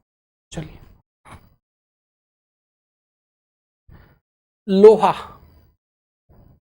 तांबा और कांसा के पश्चात लोहे का ज्ञान हुआ और उसका प्रयोग मानव इतिहास की युगांतकारी घटना थी। ये रिवॉल्यूशन थी, पहली रिवॉल्यूशन कि मनुष्य ने लोहे का उपयोग करना शुरू किया। कृषि उपकरण तथा हथियारों की गुणवत्ता को बढ़ाकर सारे परिदृश्य को ही बदल दिया। राजस्थान में 9 है। अब ये जगह कौन कौन सी हैं देखो, लोहे की नोक पर 9 है, मानी भरतपुर, जोधपुरा, जयपुर, सुनारी, झुंझुनू, रेड टोंक आदि स्थानों से लोहे संस्कृति के समय के अनेक हथियार और उपकरण मिले। ऑप्शन आ जाए ना कि हथियार और उपकरण मिले, तो हम सोचते हैं हथियार तो नहीं मिले होंगे, मिले भाई।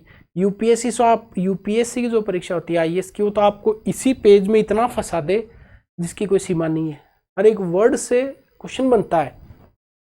लोहे से क्या मिला है, लोहे से प्राप्त लोहे के अवशेष भारत में लोह युग के आरंभ होने की सीमा रेखा का निर्धारण करने में महत्वपूर्ण है। ये लो कि लोह युग का कौन सी ऐसी जगह है जो भारत में लोह युग के आरंभ के युग का निर्धारण करती है कि अब से लोहा शुरू हो गया। लोहे की नोक पर याद रखना, नोक का मतलब लोहे से याद रखना। तो ये 9 जगह कहाँ पे है, ये आप सबको पता है कि 9 भरतपुर में है, पर ये नहीं पता था कि लोहा युग जब से प्रारंभ हुआ है उसका जो प्रारंभिक जो बिंदु है, उस बिंदु के बारे में कहाँ से पता लगता है अपने को, 9 से पता लगता है। 9 है और लो है और भरतपुर में है। जोधपुरा जयपुर में स्थित है। जोधपुरा जोधपुर में नहीं, जोधपुरा जयपुर में है। और ऐसे एक पढ़ते हैं हम देवधाम जोधपुरिया, जब देवनारायण जी पढ़ते हैं वो टोंक में पढ़ते हैं। और सुनारी कहाँ पे, सुनारी ये झुंझुनू में है। यहां से क्या मिला, लोहा गलाने की भट्टी, ये सवाल आता है परीक्षा में।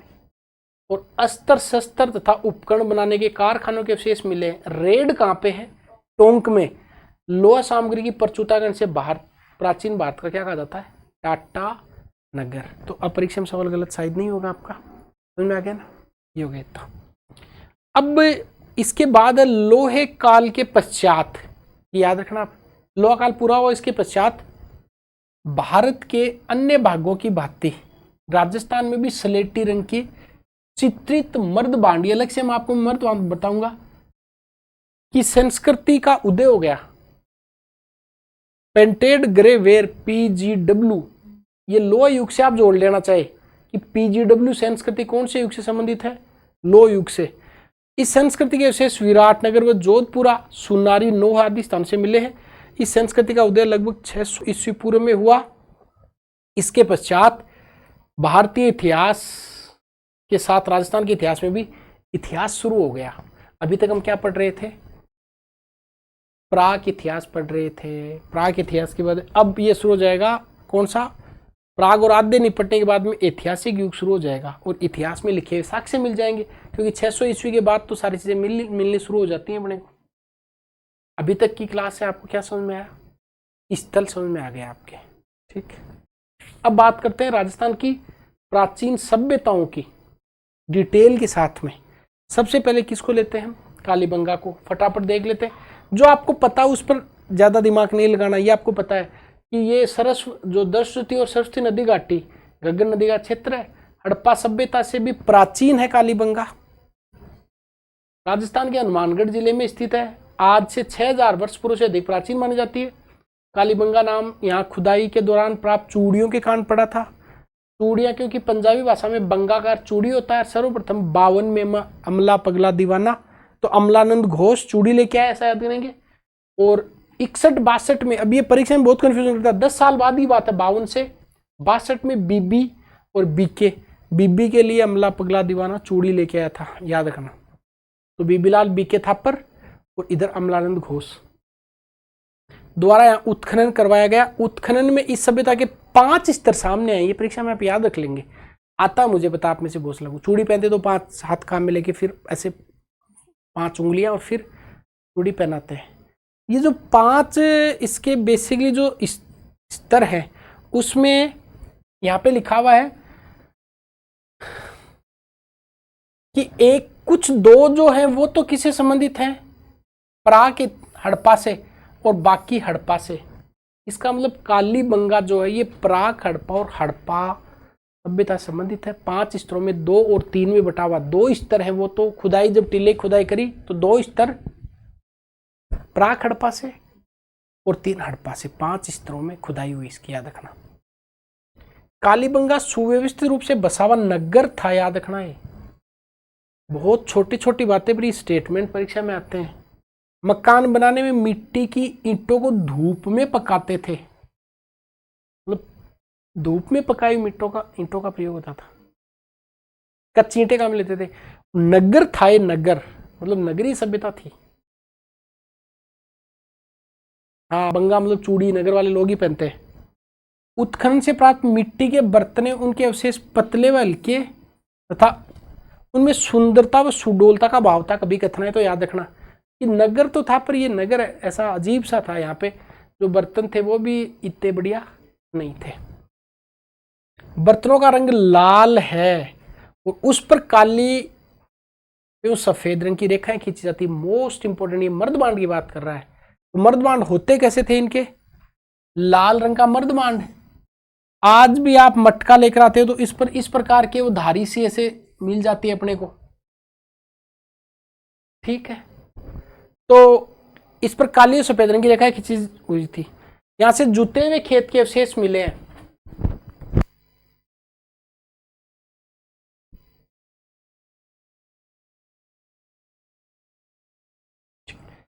अब इसमें ना कालीबंगा सबको आ रहा है। कालीबंगा पे आपको सब पता, भूकंप के अवशेष मिले, ये मिलार कच्ची ईंटें मिली, 2 फसलों के अवशेष मिले, बालक की खोपड़ी मिली। ये मुझे भी आ रहा है, आपको भी आ रहा है। नया क्या मिल रहा है? नया इसमें एक चीज मिल रही है कि कालीबंगा सुव्यवस्थित रूप से बसा हुआ नगर था। अब ये स्टेटमेंट आ जाएगा तो वहां कंफ्यूज हो जाएंगे, ये नगर था या ग्राम था, गांव था। कालीबंगा एक नगरीय सभ्यता है, याद रखना है। मकान बनाने में ईंट जो धूप में सुखाते थे और मिट्टी के बर्तन के विशेष पतले ललके हैं, उनमें सुंदरता और सुडोलता का भाव था। नगर था पर पता नहीं लोग सुंदर कैसे नहीं रखते थे। यहां से जुते हुए खेतों के विशेष मिले और आपको यह भी पता है कि दोहरा परकोटा मतलब पूर्वी और पश्चिमी दोनों जो क्षेत्र था वो परकोटे से घिरा हुआ था पूरा। आपको यह भी पता कि 2 फसलें एक साथ उगाने के अवशेष मिले। आपको यह भी पता कि यहाँ पे एक बालक मिला जिसकी खोपड़ी में 6 छेद है और जुता हुआ खेत कालीबंगा के किस साइड में मिला है। तो ये अगर कालीबंगा है, ये वाला कालीबंगा, तो ये कौन सा क्षेत्र हो गया?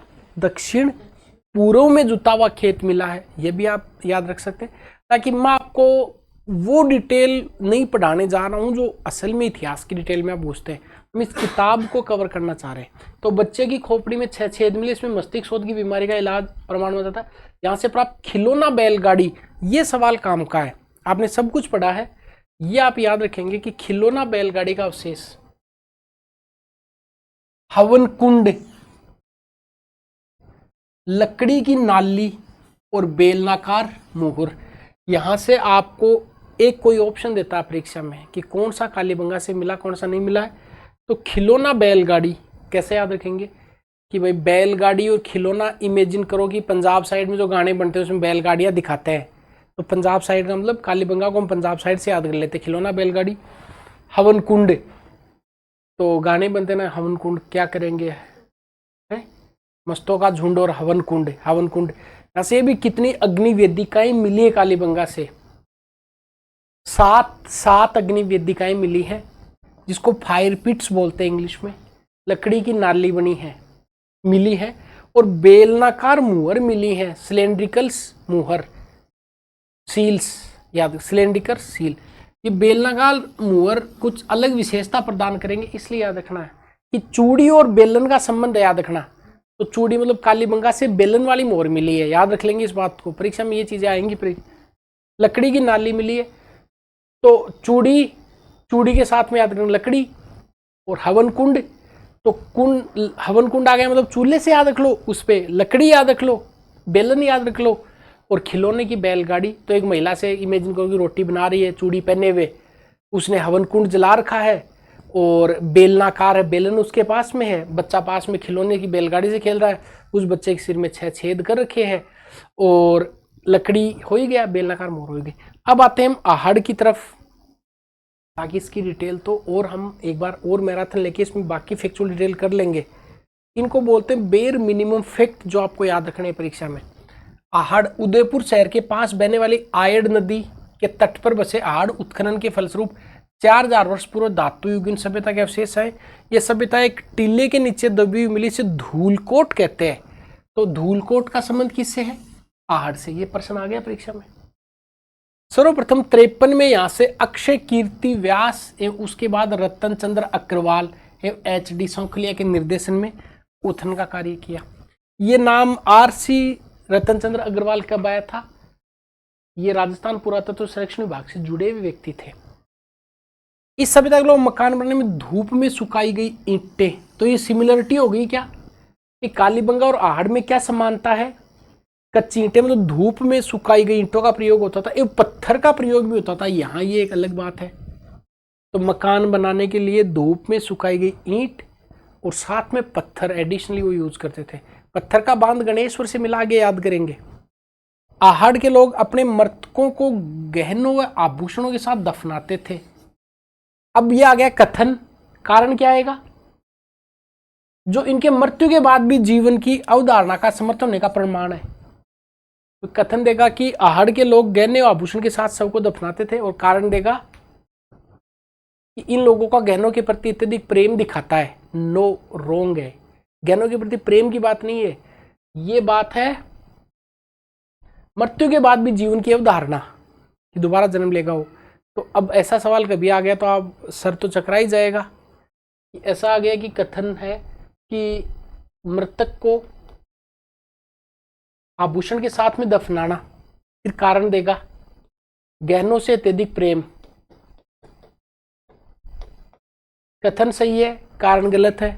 कथन और कारण दोनों सही है, कथन कारण दोनों गलत है। कथन सही है, कारण गलत है। कथन सही है, कारण सही है। इसकी सही व्याख्या है, रोंग व्याख्या है? नहीं, कथन सही है पर कारण क्या है? गलत है। शव को गहनों के साथ में दफनाना और कारण क्या हो जाएगा? मृत्यु के बाद में जीवन, मतलब पुनर्जन्म, रीबर्थ के सपोर्टर है ये। तो मृत्यु के बाद में पुनः या दोबारा जन्म की अवधारणा या मृत्यु के बाद जीवन की अवधारणा को समर्थित करता है। ये कथन आ गया तो फिर वही मौलिक क्वेश्चन बनेगा वो। ये कोई किताब दे, मुझे कोई अगर 6 पेज दे तो बहुत ईमानदारी से मैं उसमें 100-150 क्वेश्चन ऐसे बना सकता हूँ इतिहास के, जो बहुत मौलिक होंगे और सही में सर चकरा जाएगा उनको करते टाइम कि यार ये कैसे होगा ये सोल। ऐसा उत्खनन में मिट्टी के बर्तन सर्वाधिक मिले। अब ये क्वेश्चन आ जाएगा कि उत्खनन में सर्वाधिक क्या मिला? मिट्टी के बर्तन मिले हैं। जो आहड़ को लाल व काले, ये देखिए अब लाल काले मिट्टी के बर्तन वाली संस्कृति का केंद्र सिद्ध करते हैं। कौन सी? लाल काले मिट्टी के बर्तन वाली संस्कृति। ये मृदबांड है, ये लाल काले, लाल और काले। और कालीबंगा में कैसे थे बताओ? सेम था, लाल काले लाल काले। तो लाल था और ऊपर उसकी क्या था? काली सफेद पट्टी। आहड़ का दूसरा नाम ताम्रवती नगरी। देखो ये इंटरेस्टिंग फैक्ट है, नाम लिखा हुआ ताम्रवती नगरी पर नगर नहीं थी, ये तो ग्रामीण सभ्यता थी। कालीबंगा नगरीय सभ्यता, लिखा हुआ नगरी है ग्रामीण। जो यहाँ से तांबे के औजार एवं उपकरणों के अत्यधिक प्रयोग कारण रखा गया होगा। उत्खनन से प्राप्त ठप्पों से यहाँ रंगाई छपाई व्यवसाय के उन्नत होने का अनुमान है। थी ग्रामीण पर सोचो यहाँ पे रंगाई छपाई का कार्य होता था। देखो क्या कॉन्ट्राडिक्टरी स्टेटमेंट है। मैं 2 स्टेटमेंट बताता हूँ, कालीबंगा और आहड़। कालीबंगा कैसी थी? नगरीय थी, नगर करते कृषि थे, तभी कृषि के प्रमाण मिले। आहड़ थी कैसी? ग्रामीण, और व्यवसाय कैसा था? रंगाई छपाई।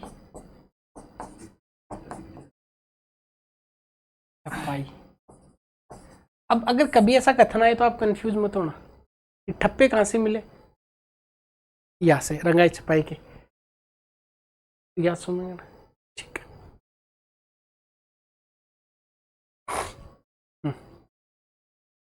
गिलूंड, देखो आपने जो फेक पढ़ रखे भूकंप के अवशेष तो नहीं बताए सर कालीबंगा से, मुझे इतना, जब इनको इतना माइन्यूट डिटेल से पढ़ा है तो जिस गाइड बुक को आपने पढ़ा उसको मैंने पहले से पढ़ा तो है ही, और वो जितने फैक्ट आपको पता कि ऊंट की अस्थि के अवशेष कहाँ से मिले, भूकंप के कहाँ से मिले, या फिर ये जो अलंकरण है इसके अवशेष सर कहाँ से मिले, ये सब मुझे ऑलरेडी पता तो है ही। जब आपने वो छोटी सी गाइड पढ़ के और इतना कुछ है, तो मैं इस किताब में अगर इसको वर्ड टू वर्ड आपको पढ़ा रहा हूँ तो मैंने वो तो पहले पढ़ा है, मैं उसको यहाँ बता के खिचड़ी नहीं करना चाहता हूँ। मेरा उद्देश्य इस किताब में जो लिखा उसको एटलीस्ट हम याद कर ले, वो तो याद हो ही जाएगा, फैक्चुअल डिटेल तो आपको पता है। अब आते हैं गिलूंड सभ्यता की बात। राजसमंद जिले में स्थित गिलूंड कस्बे में बनास नदी के तट पर 2 टीलों के उत्खनन के फलस्वरूप आहड़ संस्कृति से जुड़ी सभ्यता प्रकाश में आई।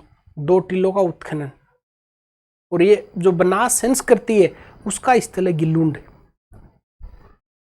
जिसे बनास संस्कृति के नाम से पुकारा जाता है। बनास संस्कृति का स्थल है कौन सा? गिलूंड है। कहां पे? राजसमंद में। बीबीलाल, पहले नाम कहां पे आया था बीबीलाल का? कालीबंगा में। कालीबंगा का उत्खनन पहले किया या पहले गिलूंड का किया? देखो वहां पे जो खोजने का काम है वो तो 1952 में ही कर दिया था अमलानंद घोष ने, और 1961-62 में यहाँ खुदाई होती है, यहाँ पे खुदाई 57-58 में हो जाती है, याद रखना इस बात को भी। बीबीलाल के निर्देशन में वहां यहाँ उत्खनन किया गया। तत्पश्चात 98 से 2003 के मध्य, देखिए भी लेटेस्ट बात है, वही पूना के डॉक्टर वीएस सिंधे व पेनिसिलियन विश्वविद्यालय के प्रोफेसर गेगरी पोशल के निर्देशन में उत्खनन किया गया। मोस्ट इंपॉर्टेंट है। उत्खनन से ताम्र युगीन सभ्यता के अवशेष मिले, जिसका समय 1900 से 1700 निर्धारित किया जाता है। हाँ, ईसा पूर्व है, BC बिफोर क्राइस्ट। मिला क्या? देखिए गिलूंड से 5 प्रकार की मिट्टी के बर्तन मिले। क्वेश्चन है कि 5 प्रकार की मिट्टी के बर्तन कहां से मिले? गिलूंड से। इस एक सादे भी हैं, काले भी हैं, पॉलिशदार भी हैं, भूरे भी हैं, लाल भी हैं, लाल और काले भी हैं। चित्रित मर्दमांड है। उत्खनन में मिट्टी के खिलौने मिले, मिट्टी का खिलौना, और खिलौना बैलगाड़ी कहां पे मिली थी? कालीबंगा से। पत्थर की गोलियां मिली है, ये देखो, गैसे गिलूंड गैसे गोली है, कैसी पत्थर की है। हाथी दांत की चूड़ियां। आहड़ में पक्की ईंटों का उपयोग नहीं हुआ था, जबकि गिलूंड में इनका प्रचुर उपयोग होता था। ये आपको याद रखना भाई। अब कथन आए परीक्षा में कि आहड़ में तो भाई पक्की ईंटों का प्रयोग नहीं था, पर गिलूंड में पक्की ईंटों का प्रयोग होता था। राजसमंद के आसपास का क्षेत्र है, वहाँ पे खूब अच्छा से पानी की व्यवस्था है, पक्की मिट्टी भी मिलती है, और वहाँ पे ऐसा याद करो थोड़ा सा इधर आते हैं तो पत्थर की गोलियां बनी, और पकाई का संबंध गिलूंड से है। ठीक है, याद रह जाएगा। अब इसको नोट्स में देखते हैं।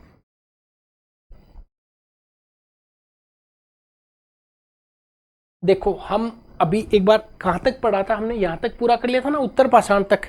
फिर हमने कहा कि राजस्थान में धातु काल की तरफ चलते हैं। धातु काल में ताम्र पाषाण, ताम्र का से एक साइड में रखा है, लोह हमने एक साइड में रखा है।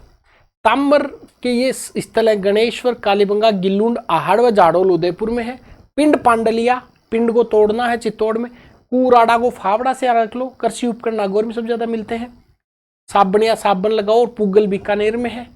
नंदलालपुरा, किराड़ोत और चीथवाड़ी जयपुर में है। ये लाना क्या लाना? पेपर लाना जालोर से। बुड्ढा पुष्कर अजमेर में। कोल माहौली, माहौल कहाँ पे बनाना है? सवाया होता हो माहौल बना देता सवाई माधोपुर में, और मल्लाह है भरतपुर में। फिर लोह युग का से हथियार और उपकरण दोनों मिले हैं, और लोह युग के स्थल नो है जोधपुरा, सुनारी। देखिए नो है भरतपुर। लोह युग भारत में शुरू हुआ, उसकी सीमा रेखा ये बनाता है कौन? नोह बनाता है। जोधपुरा जयपुर में सुनारी झुंझुनों, दोनों से लोहे की भट्टी, कारखाने, अस्त्र शस्त्र मिले। कारखाना भी मिला, नोट लोहे की भट्टी ओनली। कारखाना जय परीक्षा में करके आएंगे। रेड टोंक प्राचीन भारत का टाटानगर कहा जाता है इसे। और इसके बाद स्लेटी चित्रित मर्दभांड की संस्कृति, पेंटेड ग्रेवेयर की संस्कृति शुरू हो जाती है। राजस्थान की प्राचीन सभ्यताएं, प्राचीन सभ्यताओं सबसे पहले कालीबंगा देखा है। कालीबंगा की नदी कौन सी है? दृष्टि या सरस्वती नदी, घग्गर नदी। हड़प्पा सभ्यता से भी प्राचीन है ये। इसका काल है 6000 वर्ष से भी पुराना है। नाम चूड़ियों के आधार पर रखा गया, कालीबंगा। खोज 52 में, उत्खनन 61-62 बेबीलाल बीके थापर ने। स्तर 5 मिले, 2 हड़प्पा से पहले के, 3 हड़प्पा के दौरान के। विशेषताएं क्या है? सुव्यवस्थित बसावा नगर है। मकान ईंट धूप में सुखाकर उपयोग की जाती थी। मिट्टी के बर्तन पतले व हल्के होते थे। सुंदरता व सुडौलता का इसमें अभाव था। इसमें रंग लाल और सफेद रंग की रेखाएं खींची थी। जुते हुए खेत, 2 फसलों के अवशेष हैं। कब्रिस्तान, सवा धान का अवशेष मिला है। खोपड़ी में 6 छेद मिले हैं। खिलौना बैलगाड़ी मिला है। हवन कुंड के अवशेष मिले हैं। लकड़ी की नालियां मिली हैं और बेलनाकार मुहर सिलेंड्रिकल सील्स मिली है। चलते आगे। आहड़ सभ्यता, नदी आइड, समय 4 के वर्ष पुरानी है, 4000 वर्ष पुरानी। टिल्ले, टिल्ले का नाम क्या है? धूलकोट। उत्खनन, ये 3 वाला ज्यादा संबंध आहड़ से। ये जो 3 लिखते ना, आहड़ है, फिर अक्षय कीर्ति व्यास है, इस प्रकार के देखेंगे आप लोग। अक्षय कीर्ति व्यास, रतन चंद्र अग्रवाल और HD सांखलिया, तीन ने मिलकर उत्खनन किया। 3 में ही किया। अक्षय कीर्ति, रतन चंद्र और HD सांखलिया। HD तो याद रह जाएगा क्योंकि इधर 4K लिखा हुआ है, 4K HD में ही आता है, तो 4K मतलब 4000 HD। अब HD लगाओगे तो दूर तक आपकी कीर्ति फैल जाएगी कि HD TV लेके आए रतन चंद्र, और याद रख लेना। विशेषताएं, मकान धूप में सुखाई गई ईंट व पत्थर दोनों यूज करते थे। मृतक गहने प्लस आभूषण के साथ में दफनाया जाता था। मृत्यु के बाद में जीवन का प्रमाण देता वो। लाल व काले मिट्टी के बर्तन मिले हैं, लाल और काला। दूसरा नाम है इसका ताम्रवती नगरी, पर नगर नहीं है। तांबा अधिक यूज होने के कारण उत्खनन से ठप्पे प्राप्त हुए जो व्यवसाय को बताते कि व्यवसाय करते थे। फिर हमने गिलूंड के बारे में देखा है। समय 1900 से 1700 वर्ष पूर्व। देखो इधर बढ़ते जा रहे हैं, पहले 6 जा रहा है, फिर 4 जा रहा है, अब 1900 से 1700 ईस्वी पूर्व। राजसमंद, गिलूंड कस्बा बनास नदी के तट पर है। 2 टीलों का उत्खनन हुआ है, तब बनास संस्कृति का एक स्थल गिलूंड। उत्खनन का कार्य 57-58 में बीबीलाल बीके थापर, और फिर दोबारा उत्खनन डॉक्टर VA सिंधे और पेनिसिल्वेनिया जो विश्वविद्यालय अमेरिका में, उसके प्रोफेसर आए ग्रेगरी पोशल। क्या क्या मिला? 5 प्रकार के बर्तन मिले गिलूंड में, 5 प्रकार के बर्तन।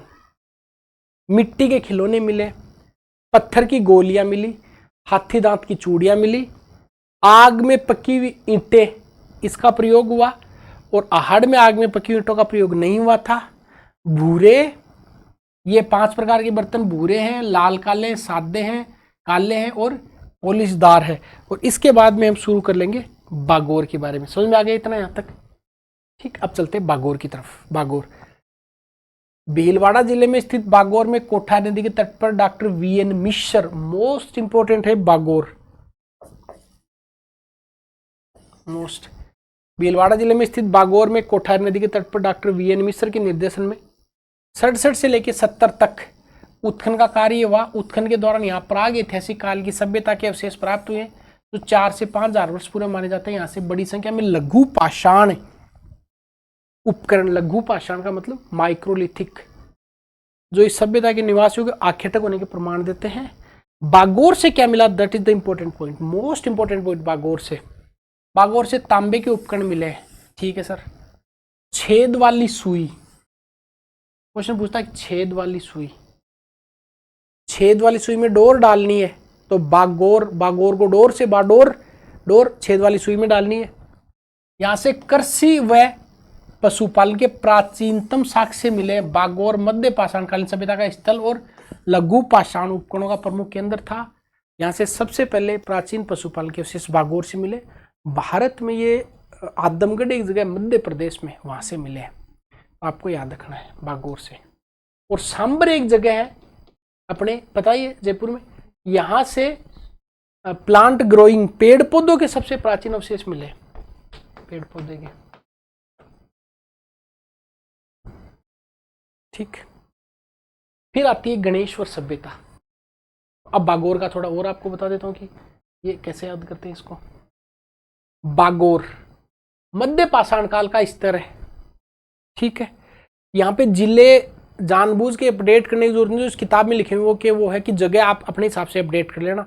लगभग पुराने वाले पूछ रहा हो भी जगह आपको, तो कि सर ये तो, अरे सर ये तो गणेश्वर आपने तो नीम का थाना जिला था, सीकर कैसे लिखा दिया, आप तुम बर्बाद हो जाएंगे, नहीं होगे है ना, वो कर लोगे परीक्षा में आप। मध्य पाषाण काल का स्थल है, यहाँ पे लघु पाषाण उपकरण मिले, माइक्रोलिथिक, भीलवाड़ा, कोठारी नदी आपको पता लग गया। 67 से 70 तक वीएन मिश्र, ये वीएन मिश्र कहां से जुड़े हुए हैं, दक्कन कॉलेज वाले हैं ये, वीरेंद्र नाथ मिश्र। प्राग ऐतिहासिक अवशेष 4 के से 5 के। लघु पाषाण उपकरण निवास आख्याटक होने का प्रमाण देता है। ये उपकरण तांबे के उपकरण मिले, छेद वाली सुई मिली है, कृषि पशुपालन के साक्ष्य मिले। अब आते हैं हम किसकी तरफ, गणेश्वर की तरफ। अब गणेश्वर है बहुत छोटा सा, देखो 3 लाइन लिखी हुई है और आपने सब पढ़ा हुआ है भाई। यहाँ से पत्थर के बांध भी मिले, यहाँ से तांबे में 99% शुद्धता होती थी, ऐसे ही इसमें देखा लिखा गणेश्वर। नीम का थाना सिक्कर, कांतली नदी, अब यहाँ सिक्कर लिखा हो पर यहाँ जिला खुद नीम का थाना बन गया, इससे आपके जीवन में कोई फर्क नहीं पड़ेगा। कांतली नदी के उद्गम पर स्थित ताम्रयुगीन संस्कृति का एक महत्वपूर्ण स्थल है। आर.सी. अग्रवाल के निर्देशन में उत्खनन हुआ है।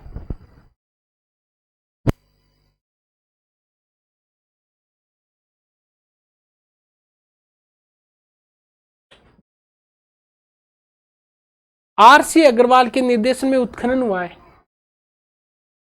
2800 ईस्वी पूर्व की सभ्यता के अवशेष यहां से मिले। अब यहां से देखो गणेश्वर से अत्यधिक मात्रा में तांबे के क्या मिले, हथियार और उपकरण, ठीक, जो इसे ताम्रयुगीन सभ्यताओं में प्राचीनतम सिद्ध करते हैं, सबसे प्राचीन है। यहां से प्राप्त तांबे के उपकरणों पात्रों के 99% तांबा है कंप्लीट, जो इस क्षेत्र में तांबे की प्रचुर प्राप्ति का प्रमाण है। यहां से जो मिट्टी के बर्तन प्राप्त हुए उन्हें कृषभ वर्णी मर्द पात्र, मतलब काले व नीले, कपशवर्णी काले प्लस नीले। भाई गणेश जी भगवान का संबंध, इनका परिवार काला नीला है, ऐसे याद रख लेंगे। तो ये परीक्षा में कभी ये नहीं देता काले व नीले रंग के, भाई लाल और काला आपने देख लिया, लाल और सफेद का भी आपने देख लिया। अब ये काला और नीला, ब्लैक ब्लैक ही है ये कृष्णवर्णी मर्द पात्र, कृष्णवर्णी मर्द पात्र, ये बर्तन काले व नीले रंग की से सजाए हुए थे। ये प्रश्न परीक्षा में अगर कभी काला व नीला नहीं दिया, ये दे दिया कि मर्द पात्र कहां से मिले हैं, तो फिर हम खुदाई करते रह जाएंगे कि ये क्वेश्चन कहां से दे दिया, ये यहां लिखा हुआ है। गणेश्वर भारत की ताम्र सभ्यताओं की जननी है। देखो नगरी कौन सा था, ताम्र नगरी, आहड़, और जननी गणेश्वर, क्योंकि गणेश जी भगवान का संबंध जननी से याद कर लेंगे। यहां से तांबा हड़प्पा व मोहनजोदड़ो को भी भेजा जाता था। इसका मतलब तांबे का निर्यात यहां से होता था। बात समझ में आ गई। ये किसके बारे में हमने देख लिया, गणेश्वर के बारे में। चलो देखो अब इसको देखते हैं हम यहां से अपने नोट से। गणेश्वर नीम का थाना ताम्रयुगीन है, उत्खनन आर.सी. अग्रवाल, 99% तांबा शुद्धता, काले व नीले रंग के मर्द बाण, जिसको क्या बोला गया है, कृपशवर्णी, और ताम्र की जननी है, हड़प्पा मोहनजोदड़ो तांबा भेजा जाता था। अब यहां से शुरू होता है आपका अन्य महत्वपूर्ण सभ्यताएं। देखो ये है तो इतनी सी, ये बस यहां तक खत्म हो जाती है ये, और है खूब सारी। यहां सवाल आता है परीक्षा में, देखिए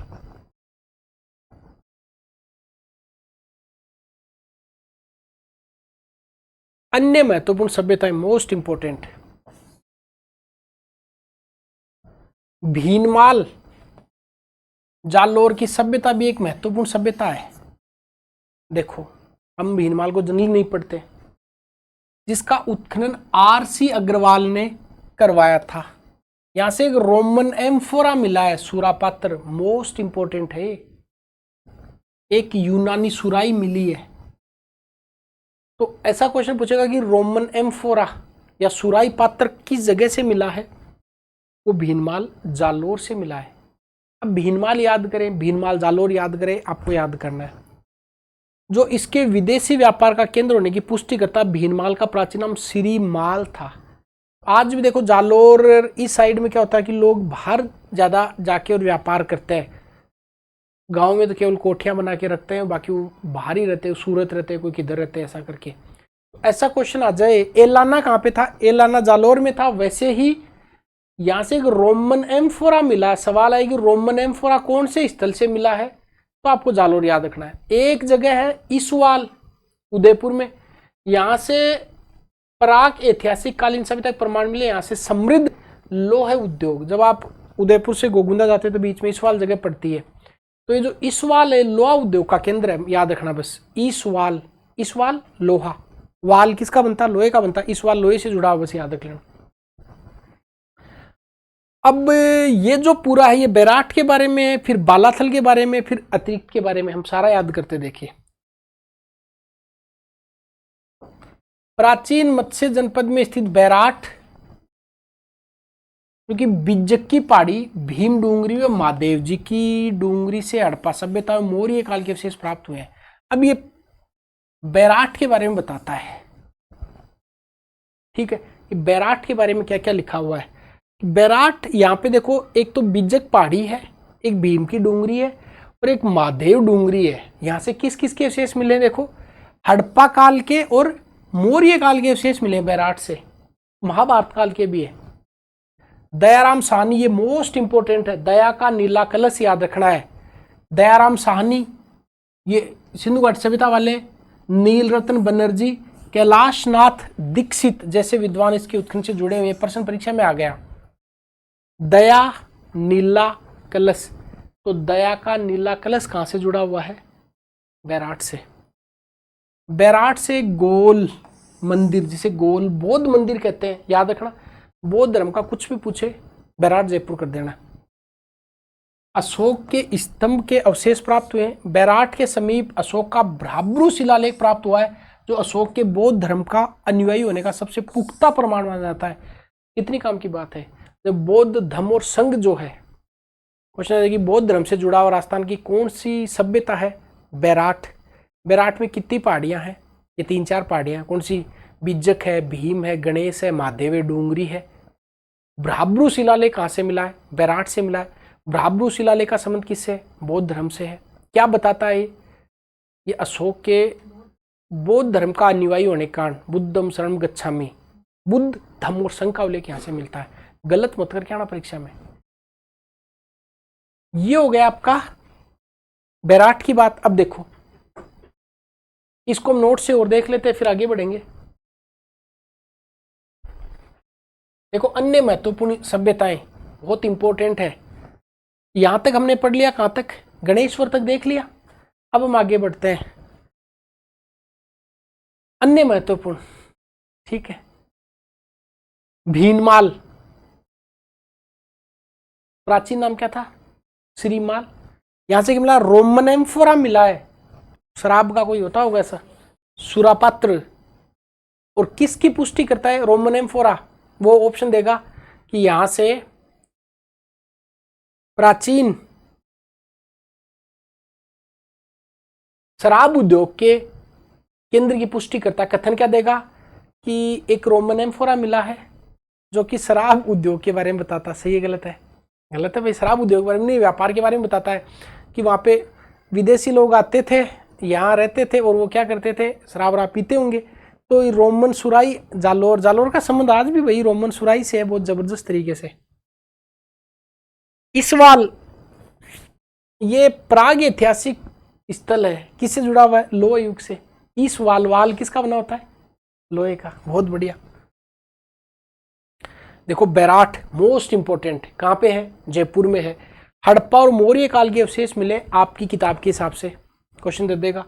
मत्स्य जनपद में, भाई ठीक है। बिजक भीम और महादेव की डूंगरी है। उत्खनन दयाराम साहनी, नील रतन बनर्जी और कैलाश नाथ दीक्षित ने दया का नीला कलश।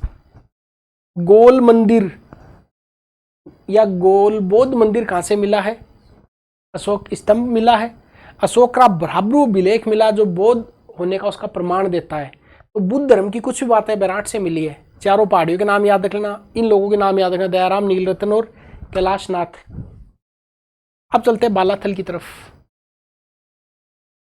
ये बालाथल 1-2 लाइन में लिखा हुआ है। बालाथल उदयपुर में है। वीएन मिश्र के निर्देशन में उत्खनन हुआ। ताम्र पाषाणकालीन सभ्यता है। इस सभ्यता का संपर्क हड़प्पा से होने का पुख्ता प्रमाण मिलता है। बालाथल में 11 कमरे मिले हैं, वो इसमें नहीं लिखे हैं, बस वो याद करने के लिए करना आपको। बालाथल से बाल बच्चे कितने कमरों में रहते हैं, 11 कमरों में। तो बालाथल से 11 कमरे मिले हैं, बस ये यहाँ नहीं लिखा हुआ, आप लिख लेना। फिर भी आप चिंता मत करो, और जो एडिशनल जो फैक्ट है वो मैं सारे आपको और एक दिन और मैराथन लेके और याद करा दूंगा, ताकि रिवीजन और हो जाएगा 2 घंटे में। किताब को करना बहुत ज़रूरी था, मुझे इस किताब का महत्व अच्छे से पता है। हर एक लाइन काम की यहाँ से देख लो, कुछ बकवास नहीं लिखा हुआ, कोई कहानी कथा कुछ नहीं, सीधा टू द पॉइंट बात की गई है इसमें। और अभी केवल आपने 4 पेज पढ़े, इतनी सारी फैक्चुअल डिटेल आ गई, तो सोचिए इस किताब में कितनी डिटेल होगी। हमारा क्या मन नहीं मानता, ओ यहाँ तो वो नहीं लिखा हुआ है, अरे जितना लिखा हो उसको तो समझे आप। वो नहीं लिखा हुआ कुछ, वो तो हम दूर से कर ही लेंगे, पर इसमें लिखा हुआ वो वहां नहीं मिलेगा कहीं भी। इसमें जो नहीं लिखा हुआ ना, वो कहीं भी मिल जाएगा लिखा हुआ। इसमें जो लिखा हुआ वो कहीं नहीं मिलेगा, वो केवल इसी में मिलेगा। 10-10 प्रोफेसर लगे इस किताब को लिखने में, तभी किताब तैयार हुई है। ऐसे ही थोड़ी राजस्थान बोर्ड ने, राजस्थान सरकार ने इस किताब को ऐसे ही लगा दिया होगा, कुछ तो बात होगी भाई। पेपर सेटरी किताब लेके ही तो पेपर बनाएगा ना, कहाँ से बनाएगा वो, कोचिंग के नोट्स तो लाने से रहा। तो 10 क्वेश्चन परीक्षा में आते हैं, तो इससे बहुत सारे क्वेश्चन मिलते हैं। जो कॉमन क्वेश्चन हो तो सब जगह सब बच्चों को मिलते हैं, इसमें जो लिखा हुआ वो उसी को मिलेगा, उसका आंसर वही करके आएगा जिसने इसको पढ़ा है। मोस्ट इंपॉर्टेंट है भाई ये किताब, आप इसको अच्छे से करें। मैं तो इसको फिर भी एक बार, वो तो आपको बेसिक से बता रहा हूँ, और मैंने आपको बताया जो बच्चे जुड़े हुए हैं, जो बच्चे पढ़ रहे हैं कोर्स में, उनको इस महत्व का अच्छे से बताया कि हमने कितनी सारी एनसीईआरटीज़ की बुक को लेके हम चीज़ों को कर रहे हैं, काम कर रहे हैं इस पर। अब है, ये हो गया यहाँ तक। बालाथल से 11 कमरे मिले, याद रख लेना आप लोग। और बताओ ये छेद वाली सुई कहाँ से मिली है, बागोर, बाडोर। अब आते इन महत्वपूर्ण सभ्यताओं के अतिरिक्त हमें क्या क्या मिला वो याद कर लो। रंग महल हनुमानगढ़, ओझियाना भीलवाड़ा, नगरी चित्तौड़। ये बरौर है ना, ये कई जगह तो देता हनुमानगढ़, कई जगह देता गंगानगर। आपके बरौर यहाँ पे गंगानगर लिखा हुआ, तो आप तो गंगानगर टिका क्या हो। आरपीएससी ने इसके उत्तर 2 बार अलग अलग माने, एक बार हनुमानगढ़ एक बार गंगानगर। यहाँ पे बरौर गंगानगर। तिलवाड़ा बाड़मेर में, जोधपुरा जयपुर में, सुनारी झुंझुनू में, नवभरतपुर, नगर टोंक आदि प्राचीन सभ्यताओं के विशेष राजस्थान प्राप्त हुए हैं। तो बाकी तो हमने पढ़ ही लिया। रंग महल हनुमानगढ़ में, हाँ कई जगह गंगानगर होता है, यहाँ हनुमानगढ़ लिखा हुआ है। तो रंग महल, रंग, ये कहते हैं ना हनुमान जी गए थे सीता जी से मिलने, सिंदूर दिया, सिंदूर को रगड़ लिया, रंग कर लिया, रंग का संबंध हनुमान से है, तो रंग हनुमान।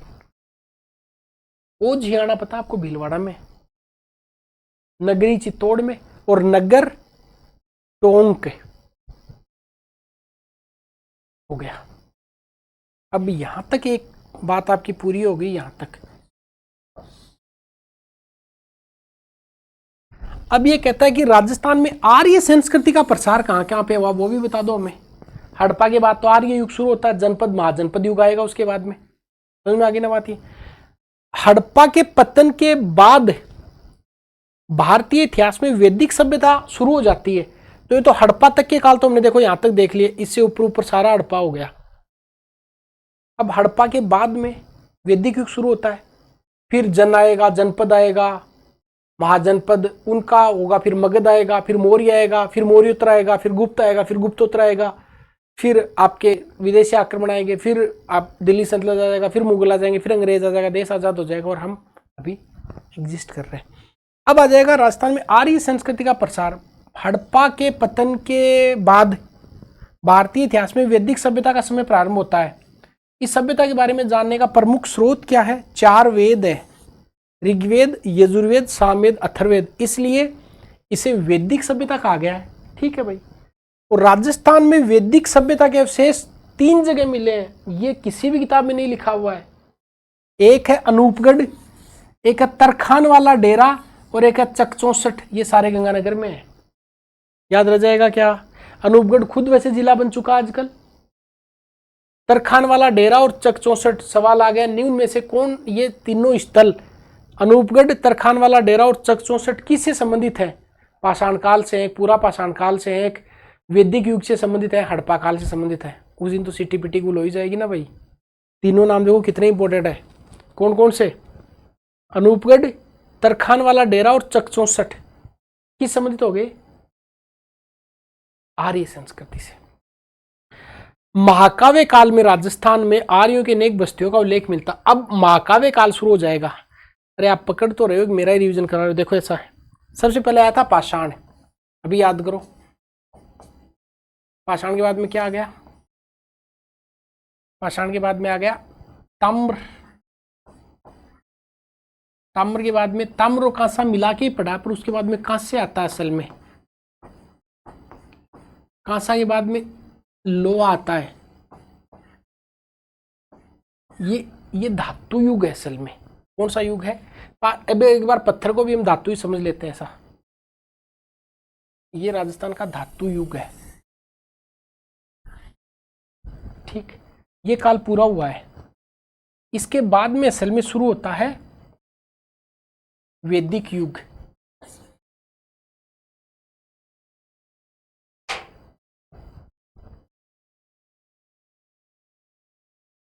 वैदिक युग, वैदिक युग के बाद में आएगा महाकाव्य काल।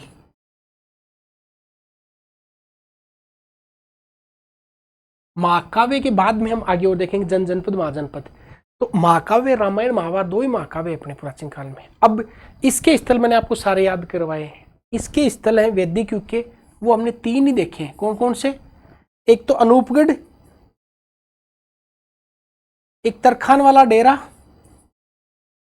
और एक चक 64, चक 64। अब आ जाओ महाकाव्य काल के बारे में बात करेंगे हम। ठीक, देखो आपको मैं नोट से भी दिखा देता हूं। ये वाला,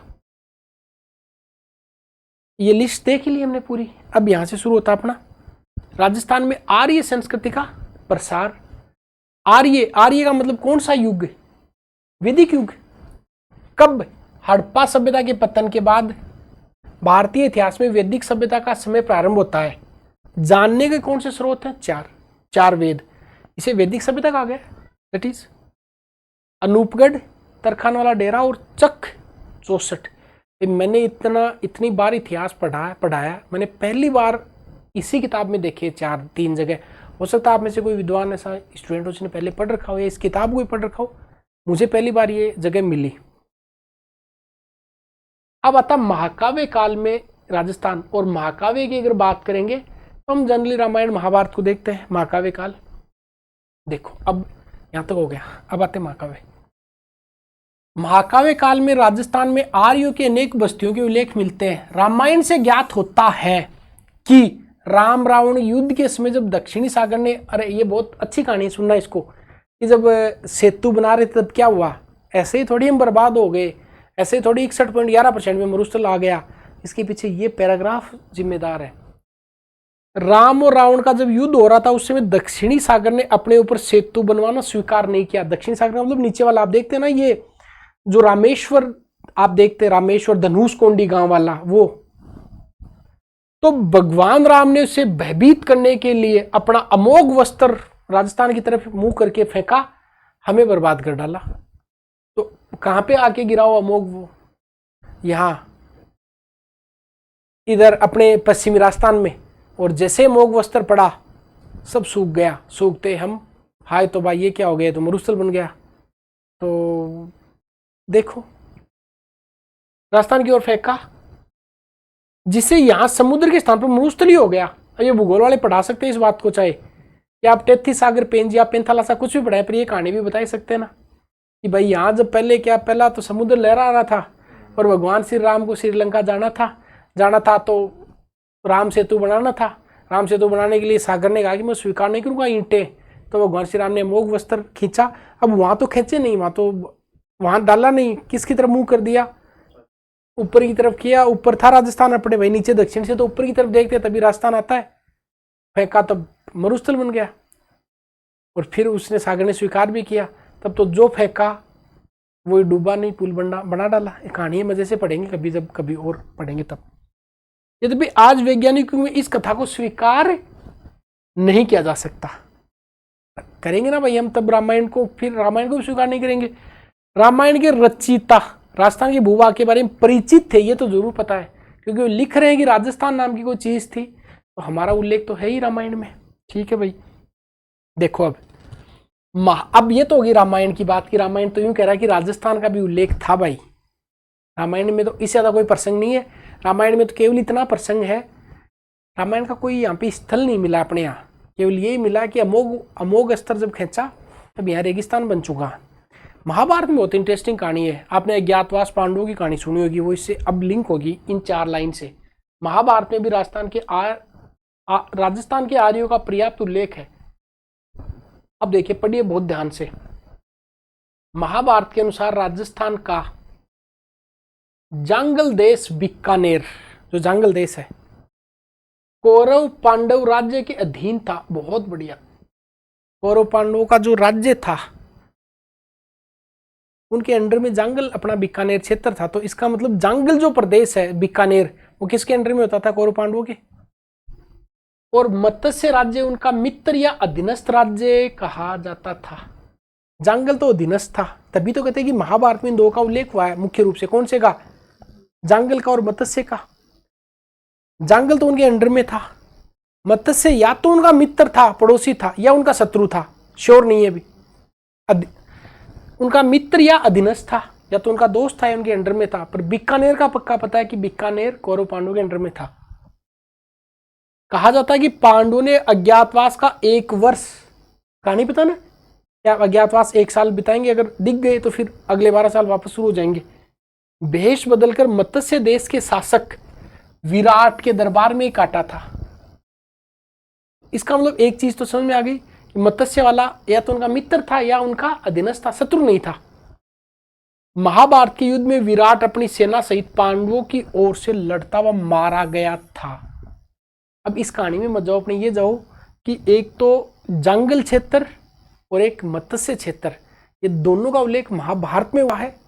और जंगल कौरव पांडवों के अंडर में आता था, और मत्स्य या तो उनका मित्र था या इनका कोई अलायंस या सबऑर्डिनेट था।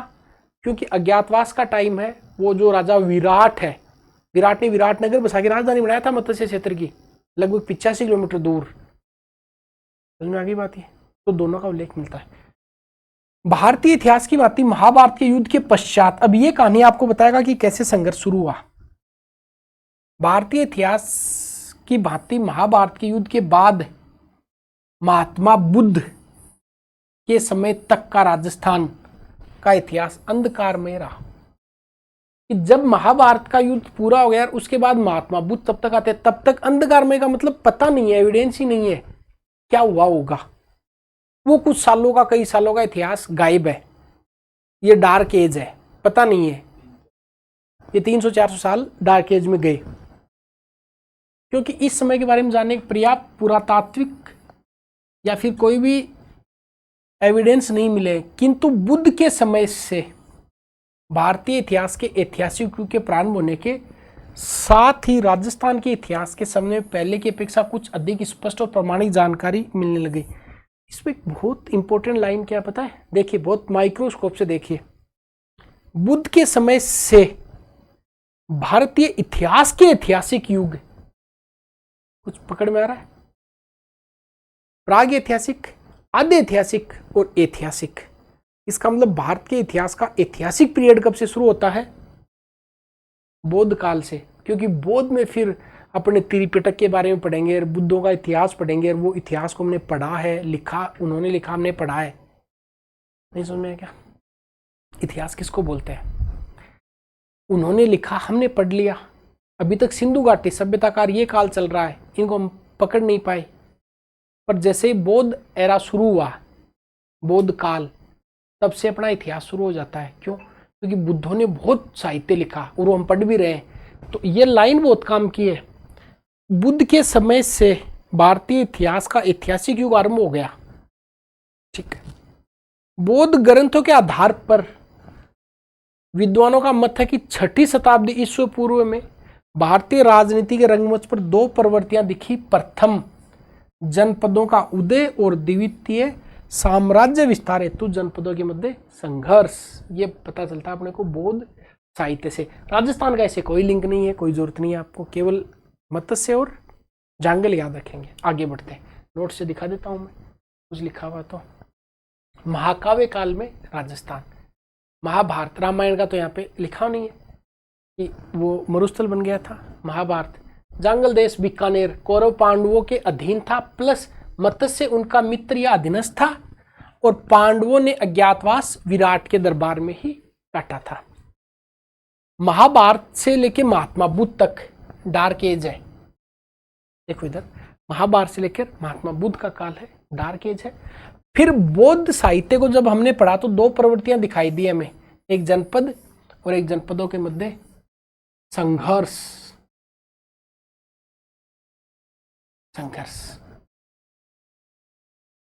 बौद्ध साहित्य, ये बौद्ध ग्रंथ है कोई अंगुत्तर निकाय। ये प्रश्न आरएस में पूछ लिया इन्होंने,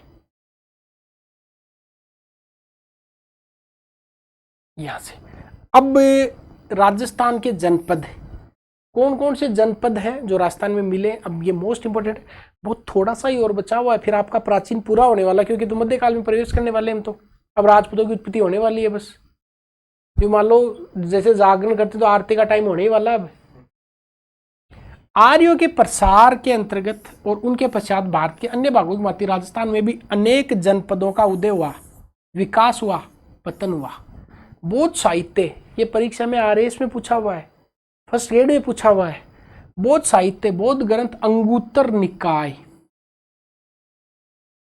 से हमें 16 महाजनपदों की सूची मिलती है। ये प्रश्न है कि कौन से बौद्ध ग्रंथ में 16 महाजनपदों की सूची मिलती है? अंगुली पे गिन लो, चाहे अंगुत्तर निकाय में लिखे हुए 16 महाजनपद। और इन 16 महाजनपदों का उल्लेखवार, इनमें से मत्स्य जो जनपद है तो राजस्थान में ही था कंप्लीटली। मत्स्य तो पूरे राजस्थान में था, और राजस्थान के अनेक भाग कुरु, सूरसेन, अवंती महाजनपदों के अंतर्गत थे। इसके अतिरिक्त चित्तौड़ के आसपास का क्षेत्र सीवी जनपद कहलाता था, आपको पता है। 327 ईस्वी पूर्व में सिकंदर के आक्रमण के कारण अपनी सुरक्षा और अस्तित्व की रक्षा के लिए पश्चिमोत्तर सीमा से कुछ कबीले मालव, योद्धेय और अर्जुनायन राजस्थान में आकर बस गए। ये क्षेत्र है, योद्धेय क्षेत्र कौन सा है, मालव क्षेत्र कौन सा है और अर्जुनायन क्षेत्र कौन सा, आपने भूगोल पढ़ा होगा। बहरहाल अभी याद मत करो, अब इसको नोट्स में देखें तो आपको और क्लियरिटी आ जाएगी। देखो, बौद्ध साहित्य, बौद्ध ग्रंथ अंगुत्तर निकाय में 16 महाजनपदों का उल्लेख हुआ है। मत्स्य जो है ये कंप्लीटली राजस्थान में था। अन्य कौन से हैं? कुरु, सूरसेन, अवंती।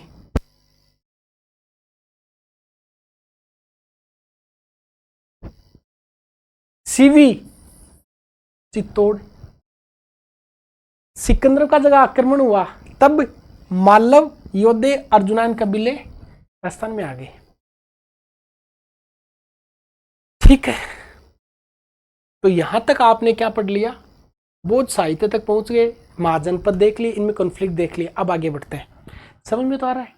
चलो, आप, मेरी रिक्वेस्ट है, जो भी लोग क्लास देख रहे हैं कम से कम 3 बार इस किताब को पढ़ें, आपके जीवन में सकारात्मक बदलाव आएंगे, देखना।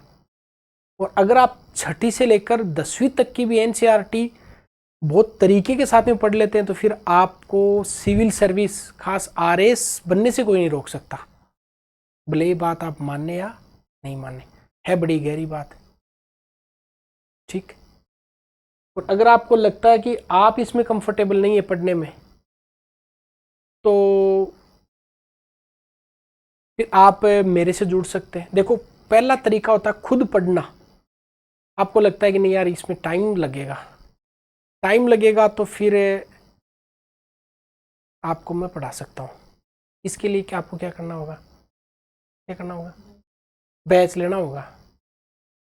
लो तो लो, वरना मैं यूट्यूब पे पढ़ा रहा हूँ फ्री, कोई बड़ी बात नहीं।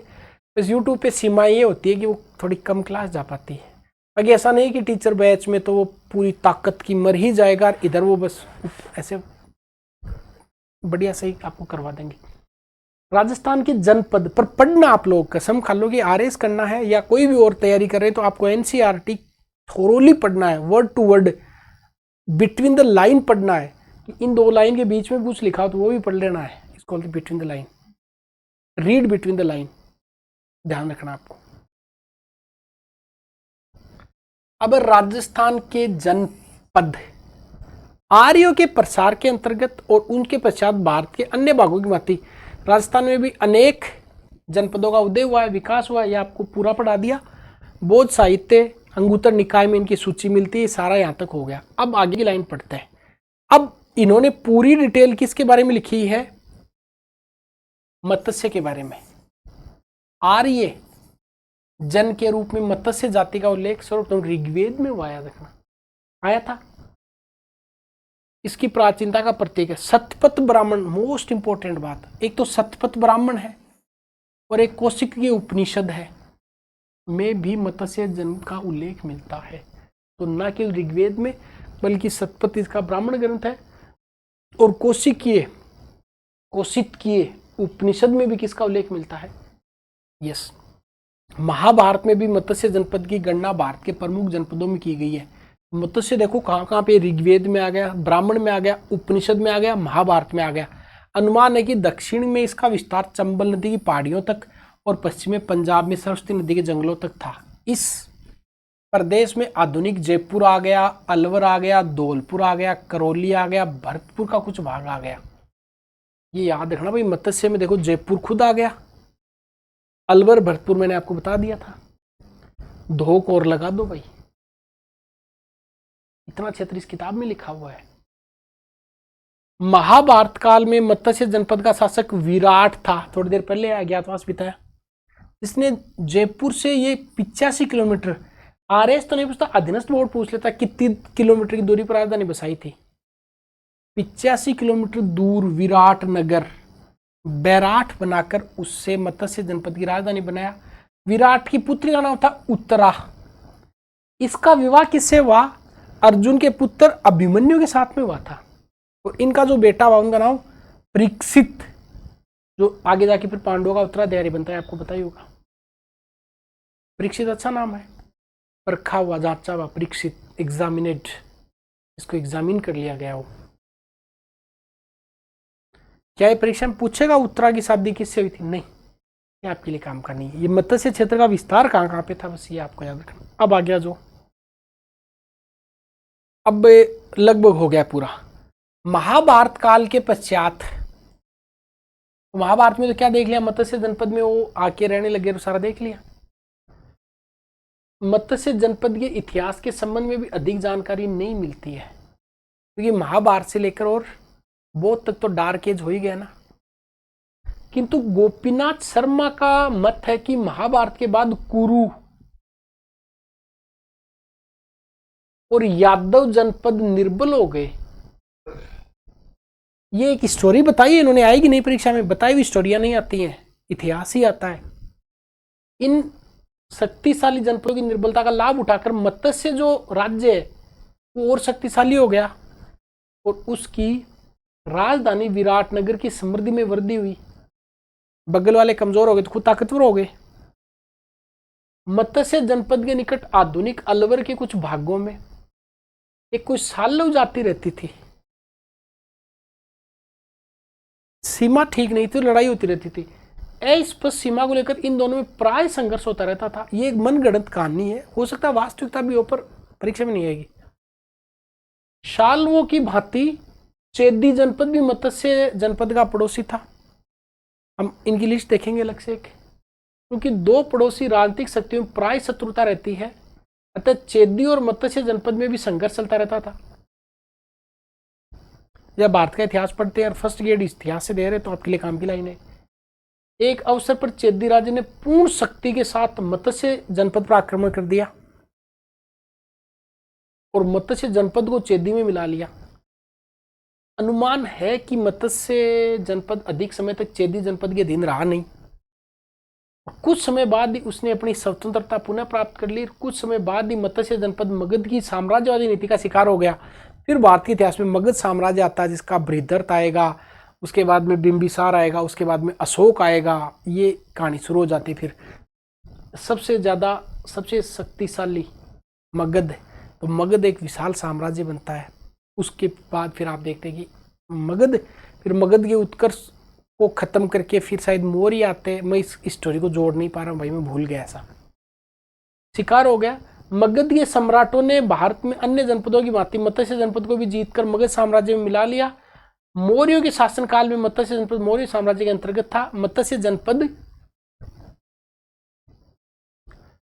की राजधानी विराटनगर से प्राप्त अशोक का शिलालेख और अन्य मौर्य अवशेषों से तथ्य की पुष्टि होती है। प्राचीन इतिहास पूरा हो गया आपका। अब आप लोगों को क्या पढ़ लिया, पेज 6 ही पढ़े इस किताब की अभी तक। अब इसको मैं नोट से और बता देता हूं। ये मत्स्य जनपद की पूरी बात है। देखो, उल्लेख मत्स्य जाति का उल्लेख ऋग्वेद में है, शतपथ ब्राह्मण में है, कौशिकी उपनिषद में है। विस्तार दक्षिण में चंबल की पहाड़ियां, पश्चिम में पंजाब सरस्वती नदी तक, जयपुर अलवर धौलपुर करौली भरतपुर का क्षेत्र था। शासक विराट था। जयपुर से 85 किलोमीटर दूर विराटनगर में बसकर अपनी राजधानी इसने बना ली। वो कहानी आपको दशरथ शर्मा की देखने की जरूरत नहीं है। अब शुरू होता है मध्यकाल का इतिहास, मोस्ट इंपोर्टेंट। अब आगे देखते हैं मध्यकाल का इतिहास। समझ में आ गई बात? चलो, तो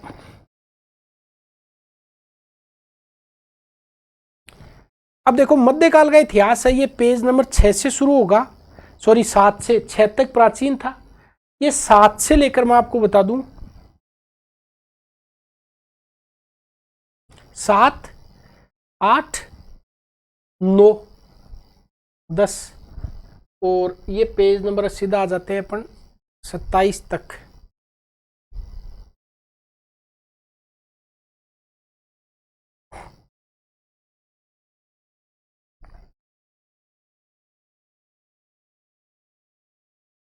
छब्बीस तक है और एक पेज पे 27 तक ये पूरे के पूरे 28 तक ये पूरे के पूरे सवाल है। फिर यहां से पेज नंबर 29 से कला और संस्कृति शुरू होती है। तो अब हम किसको पढ़ने वाले हैं? मध्यकालीन राजस्थान के इतिहास को। ठीक है, चलिए। कितनी देर की हुई है क्लास? 2 घंटे की हो गई क्या? तो ऐसा करते हैं, फिर हम मध्यकालीन राजस्थान का इतिहास का एक अलग से पार्ट कर देते हैं, ताकि बच्चों को देखने में सहूलियत हो जाएगी। ऐसा करते हैं, मध्यकाल का इतिहास और 4-5 पार्ट बना लेते हैं इस पूरी किताब के। मध्यकाल एक जगह, आधुनिक एक जगह, कला संस्कृति एक जगह। तो मिलते हैं अपन नेक्स्ट क्लास में।